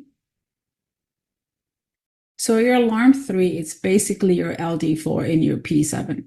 So if you have a loose transducer protector, that would allow fluid to go all the way up and touch that P7, and you would have an alarm. Or if you have a kink in that tubing, that would also push fluid and create a lot more pressure than what we're looking for. Alarm 4. So alarm 4 is when we start seeing fluid actually moving upwards. So we had fluid coming in onto the right side of the machine, crossing over to your heater plate, your blood warmer, and then we're going to start seeing fluid going from the bottom up. So we want to use critical thinking in these cases. So if fluid is not, if you have, for example, a low-level LD1, if fluid's coming from the bottom up, there's something stopping that fluid from reaching LD1. That sensor is not reading any fluid inside that chamber. So you could potentially have a kink underneath your separator, very short, above the separator underneath LD1, or even a P2 that's twisted. So if that P2 is twisted, there's a lot of pressure not allowing fluid to rise. So when you are running the rinse, pay attention to the fluid rising up. If you have one of those alarms and you don't have fluid in those lines, that means something's stopping the fluid from rising. Alarm 5, please, Raina. So alarm 5 and 6 are what we call twin alarms. So alarm 5, you'll be having fluid going up from your V9, V7 into your columns, then V5, V3, and then moving on to fill up your LD2. So in that area, you would be looking for kinks, valves not installed. The most common one we see is a kink underneath the column. We also see sometimes a P4 that's twisted. And I have actually seen a P4 and P5 that are completely switched. So now on to alarm number 6, that you will note that they are very similar. So on alarm number 6, the only difference is LD3 is then being filled instead of LD2. So you'll be checking from the bottom up anywhere from V10, V8, V6, V4, LD3, and P5. Alarm number 7. All right, so these are the famous spam test alarms. We like to say they're also twins, so they will come in partners. So it will either be a spam test alarm P4, P5, or a spam test alarm P2, P7, or a P3, P6. So what that alarm is telling you is that one of those two transducer protectors are potentially wet. The initial alarm screen is telling me that P4 is 2 and P5 is 202. So what that should tell you is that one of those two is wet. And what you want to do is you want to click on a screen that will be showing next. That's called treatment screen. That treatment screen would then show you the actual treatment screen picture. So there is your treatment screen picture right on the bottom of your alarm. Once you open that treatment screen, what you want to do is you want to check your P2 and your P4, your alarms, right? So you have P4, that's a 2.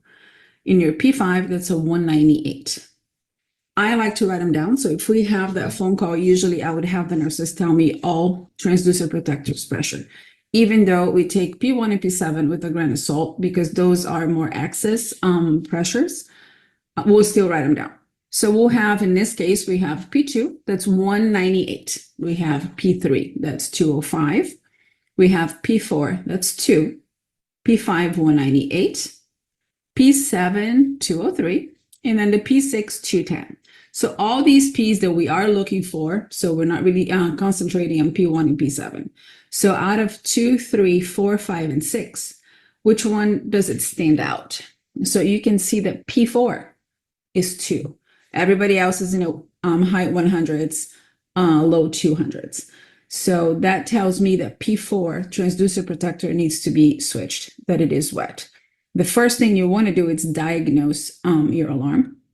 you want to make sure what's causing that P4 also to get wet. If you have a kink somewhere, or if that transducer protector is loose and that allowed fluid to go up and touch the P4. So one trick to avoid this is when you are attaching a transducer protector, you want to make sure not only your clear line, but also your transducer protectors are nice and tight. So once you tied up your transducer protector, you want to go over your clear line and switch it and twist it as well. Sometimes you'll even be able to hear a click, and that means that line wasn't completely sealed. During shipment, sometimes those lines can get a little loose. So all your lower locks connections, you want to make sure you're checking them off.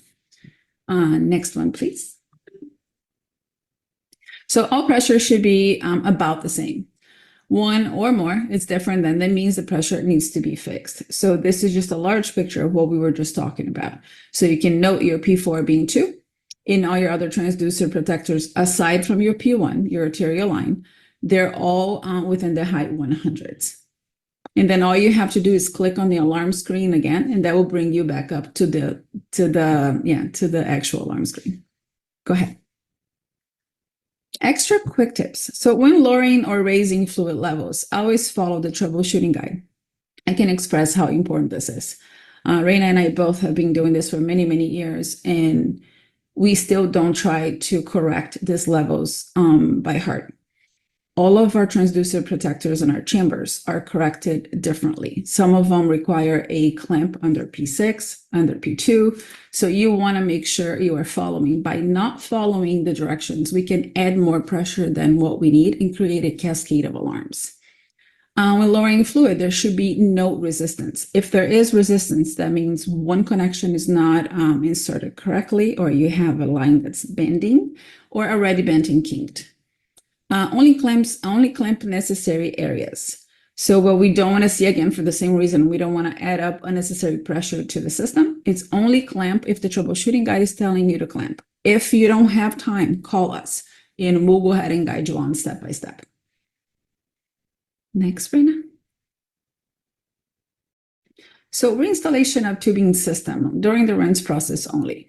So what we want to teach everybody is if you are setting up the system and you accidentally skipped one of the valves. So we get many of those calls where they say, hey, one of the nurses will tell us, I just installed my tubing, my separator, my columns. I started the rinse and I realized my V3 in this case wasn't installed correctly. So what you want to do is you want to start your rinse again, push continue and pause right away. And once you pause, the screen will then give you the option to either reinstall tubing or cancel your treatment.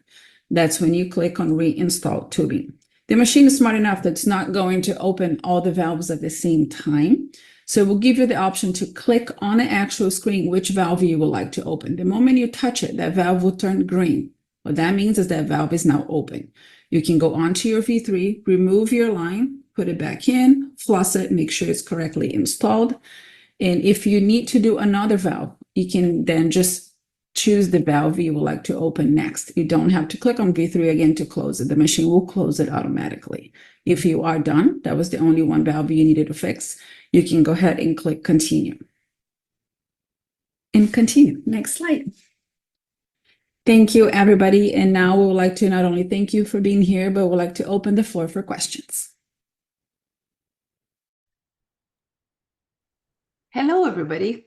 Does anybody have a question for Raina and I? Okay, so there are a couple of questions. Let's start with, how does the waste bag cause alarms or clamped?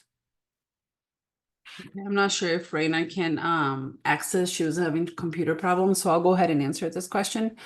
So how can the waste bag cause alarms? So once we have fluid coming in during the rinse into the waste bags, if you have a clamp that is on, the fluid then will not be allowed to go into the waste bag. So that would be one cause of the alarms. And the second one would be, so let's pretend you have a waste bag. Oh, there she is. And then the waste bags usually have, especially the Terumo bags, both connections are on one end of the bag. And you want to have that bag hanging down with the connections above. If you have it the other way around, you can eventually start creating pressure, and that pressure will start backing up into the machine. I guess that covers. Okay, perfect. So the next, okay, so the next question was similar again with that waste bag question. Yeah, we with the see in answer. another, just can I add one more, Jen? Yeah. Sometimes we'll have a call during the treatment and they'll have an alarm for a 500 ml treated. They'll have just started the treatment. We've been running smoothly for 500 mLs and now I have an alarm. And that will be a hint. The 500 is the first switch of columns. And that would be a waste bag that's still clamped. Sometimes they'll remove that waste bag to empty it out. They'll bring it back in and forget to unclamp it. So it's stopping that fluid flow into the waste bag. Perfect. Our next question is there troubleshooting video available? Now we have this one. We do have this, but also we have a troubleshooting video that was done a couple of years ago, correct? Yes, it's not quite a troubleshooting video. It's a step-by-step setup video. We do have the step-by-step video and we have the step-by-step picture SOP in a written. So we have 3 types of SOPs, but troubleshooting video, this is our first. Okay, and this will also be available. If there's anything that you need to find, we have a YouTube channel, and it's if you just go to our YouTube channel, which is LIPOSORBER, it has a bunch of different videos, and the video that you were talking about, and we will put this also on our channel, you can access it there. And then another question is, what about a negative TMP during your run? And they said, hi, Erica from U of M. I was going to say high TMP, right? Not negative. Yes. So a high TMP, and we could see it for a few reasons. We could actually see dehydration. We can see, we've heard that one I have not confirmed, but like a high sugar diet the night before. So alcohol would cause that too. To slow down your treatment. So once that separator slows down, the TMP will go up. So that's the correlation with slowing down the separator. Things you can do to correct that. So the first thing would be to lower your plasma pump speed. So if you normally run your patients at 30, we would recommend going down to 25. If this is a patient that normally has a higher TMP, our recommendation would be to not even bring that plasma pump speed higher than 25. Don't even attempt to go to 30. So that would be your first, would be lower speeds. The second move you can do is lower your separator in a holder. So we recommend you start with a separator in the middle of the holder. And then if you start seeing your TMP climbing in low 20s, I like to say, you can go ahead. I have a hotline call. Raina, can you take over that, please?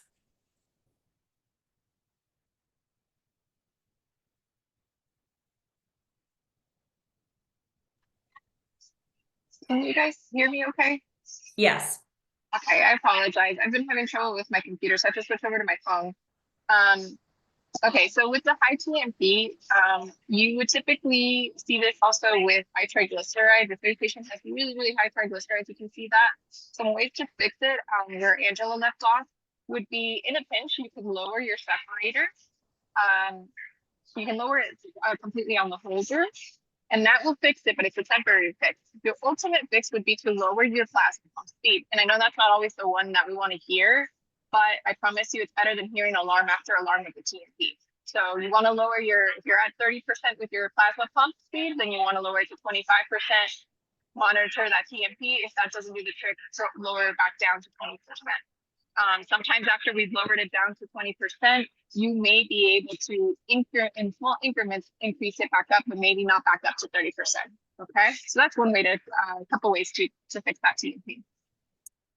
Perfect. And then what if you have a low TMP?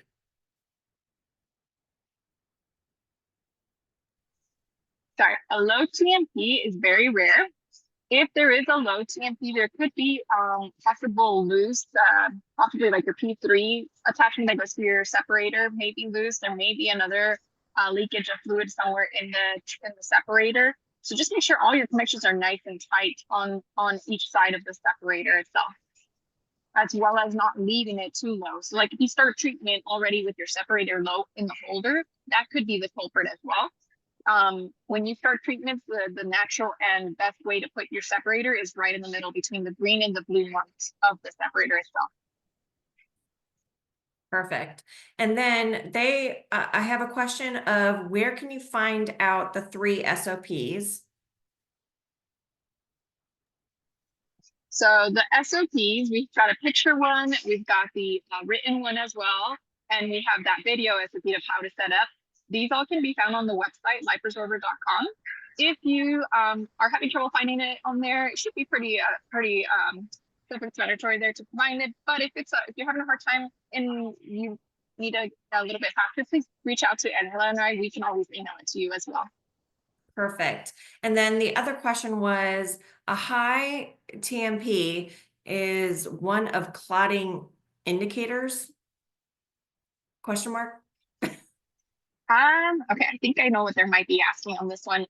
So if your patient is clotting, it could cause the TMP to go higher. And I wonder if they're asking if increasing heparin would decrease the TMP. I will tell you this from personal experience in my past when working with the system. We thought by increasing the heparin to decrease the TMP would help. I can tell you that firsthand, it doesn't help. What's going on inside the TMP is mostly with the plasma itself. The blood should be trickling down to the bottom of the separator. And what's actually passing through the membranes that could cause an increase of pressure is that plasma. So that's why I say if it's high triglycerides and like Angela mentioned, maybe sometimes high sugar diet, night before especially can maybe cause that because of the thickness of the plasma at that point. But yeah, I hope that answers that question. If it doesn't, please, like I said, email Angela or I, and we can probably explain a little bit better. Okay. Angela, maybe you can answer this question because there's a little bit of feedback with Raina.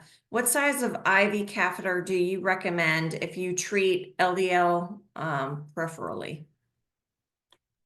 17 and 18, Jen. So 18 could be used for the return, and 17 is ideal for the withdrawal. Like we used to use 17 on both because it was easy to order, right? Order both.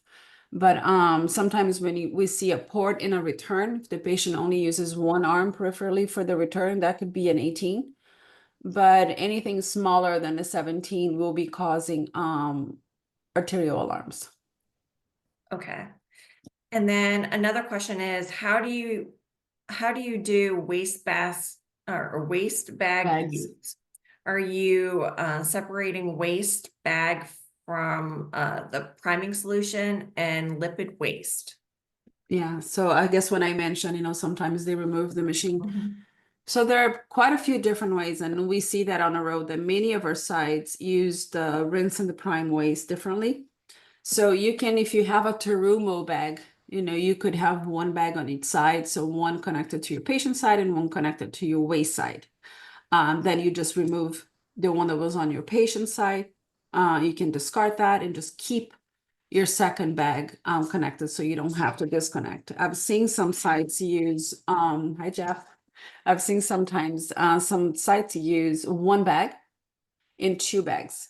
So maybe if they want to clarify the question, but the waste bag, we don't recommend buckets. We've seen buckets too. We don't recommend that. We always recommend the lines being connected to an actual waste bag. It's clean in best practice. Does that answer, or someone has like a specific question on that? I think that might have been it. Does anybody else have any other questions? Yeah, and they have the Terumo bags and also the dialysis bag. So the dialysis bag only have one connection. Maybe that's another reason they ask. So that you would have to have 2 bags. The Terumo has 2 lines that you can connect both of our system lines into the same bag. Okay, I might say this wrong. May I do, it says, may I flush the circuit when we have hyperclot patient?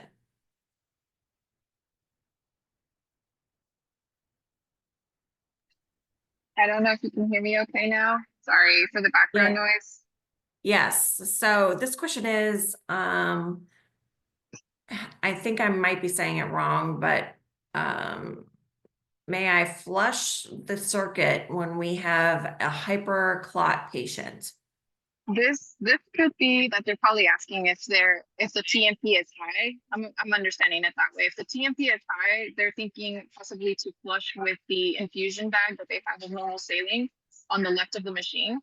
This is per doctor's orders. We do not recommend this because this is fluid that would be going directly to your patient. And as you nurses know, a lot of times these patients may be on fluid restrictions. So please speak to your doctors about that. We cannot honestly recommend to flush the system with fluids. That'll have to be something you discuss with your doctor. I apologize. Okay, perfect. So, do we have any other questions that we can answer for you before we leave? No, we can just add on to, like Reina wrote that on a message, but we can always schedule troubleshooting refreshers. And the presentation that they saw is the presentation we'll go over and even more in details as well. And we can do it virtually with the whole group. Well, that's perfect. Well, for sake of time, since we're 4 minutes over, I just wanted to thank you all for attending today's seminar, and we really appreciate your dedication to improving patient care and advancing, the knowledge of LIPOSORBER. On behalf of the Konica team, we want to thank you for your time, your attention, and your continued dedication to nursing excellence. We look forward to hopefully seeing you guys in the near future at one of our in-person events. So thank you all so much. We really appreciate it. And if you have any questions, please reach out to myself or Angela or Reina. And you do get a certificate for this class. So we will be working on that after this afternoon. So myself and Jen D will be working on that, and we'll be sending it out either later today or tomorrow. So make sure we have an email from each of you that have attended. So thank you so much, and we will talk to you all soon. Thank you guys. Have a good day.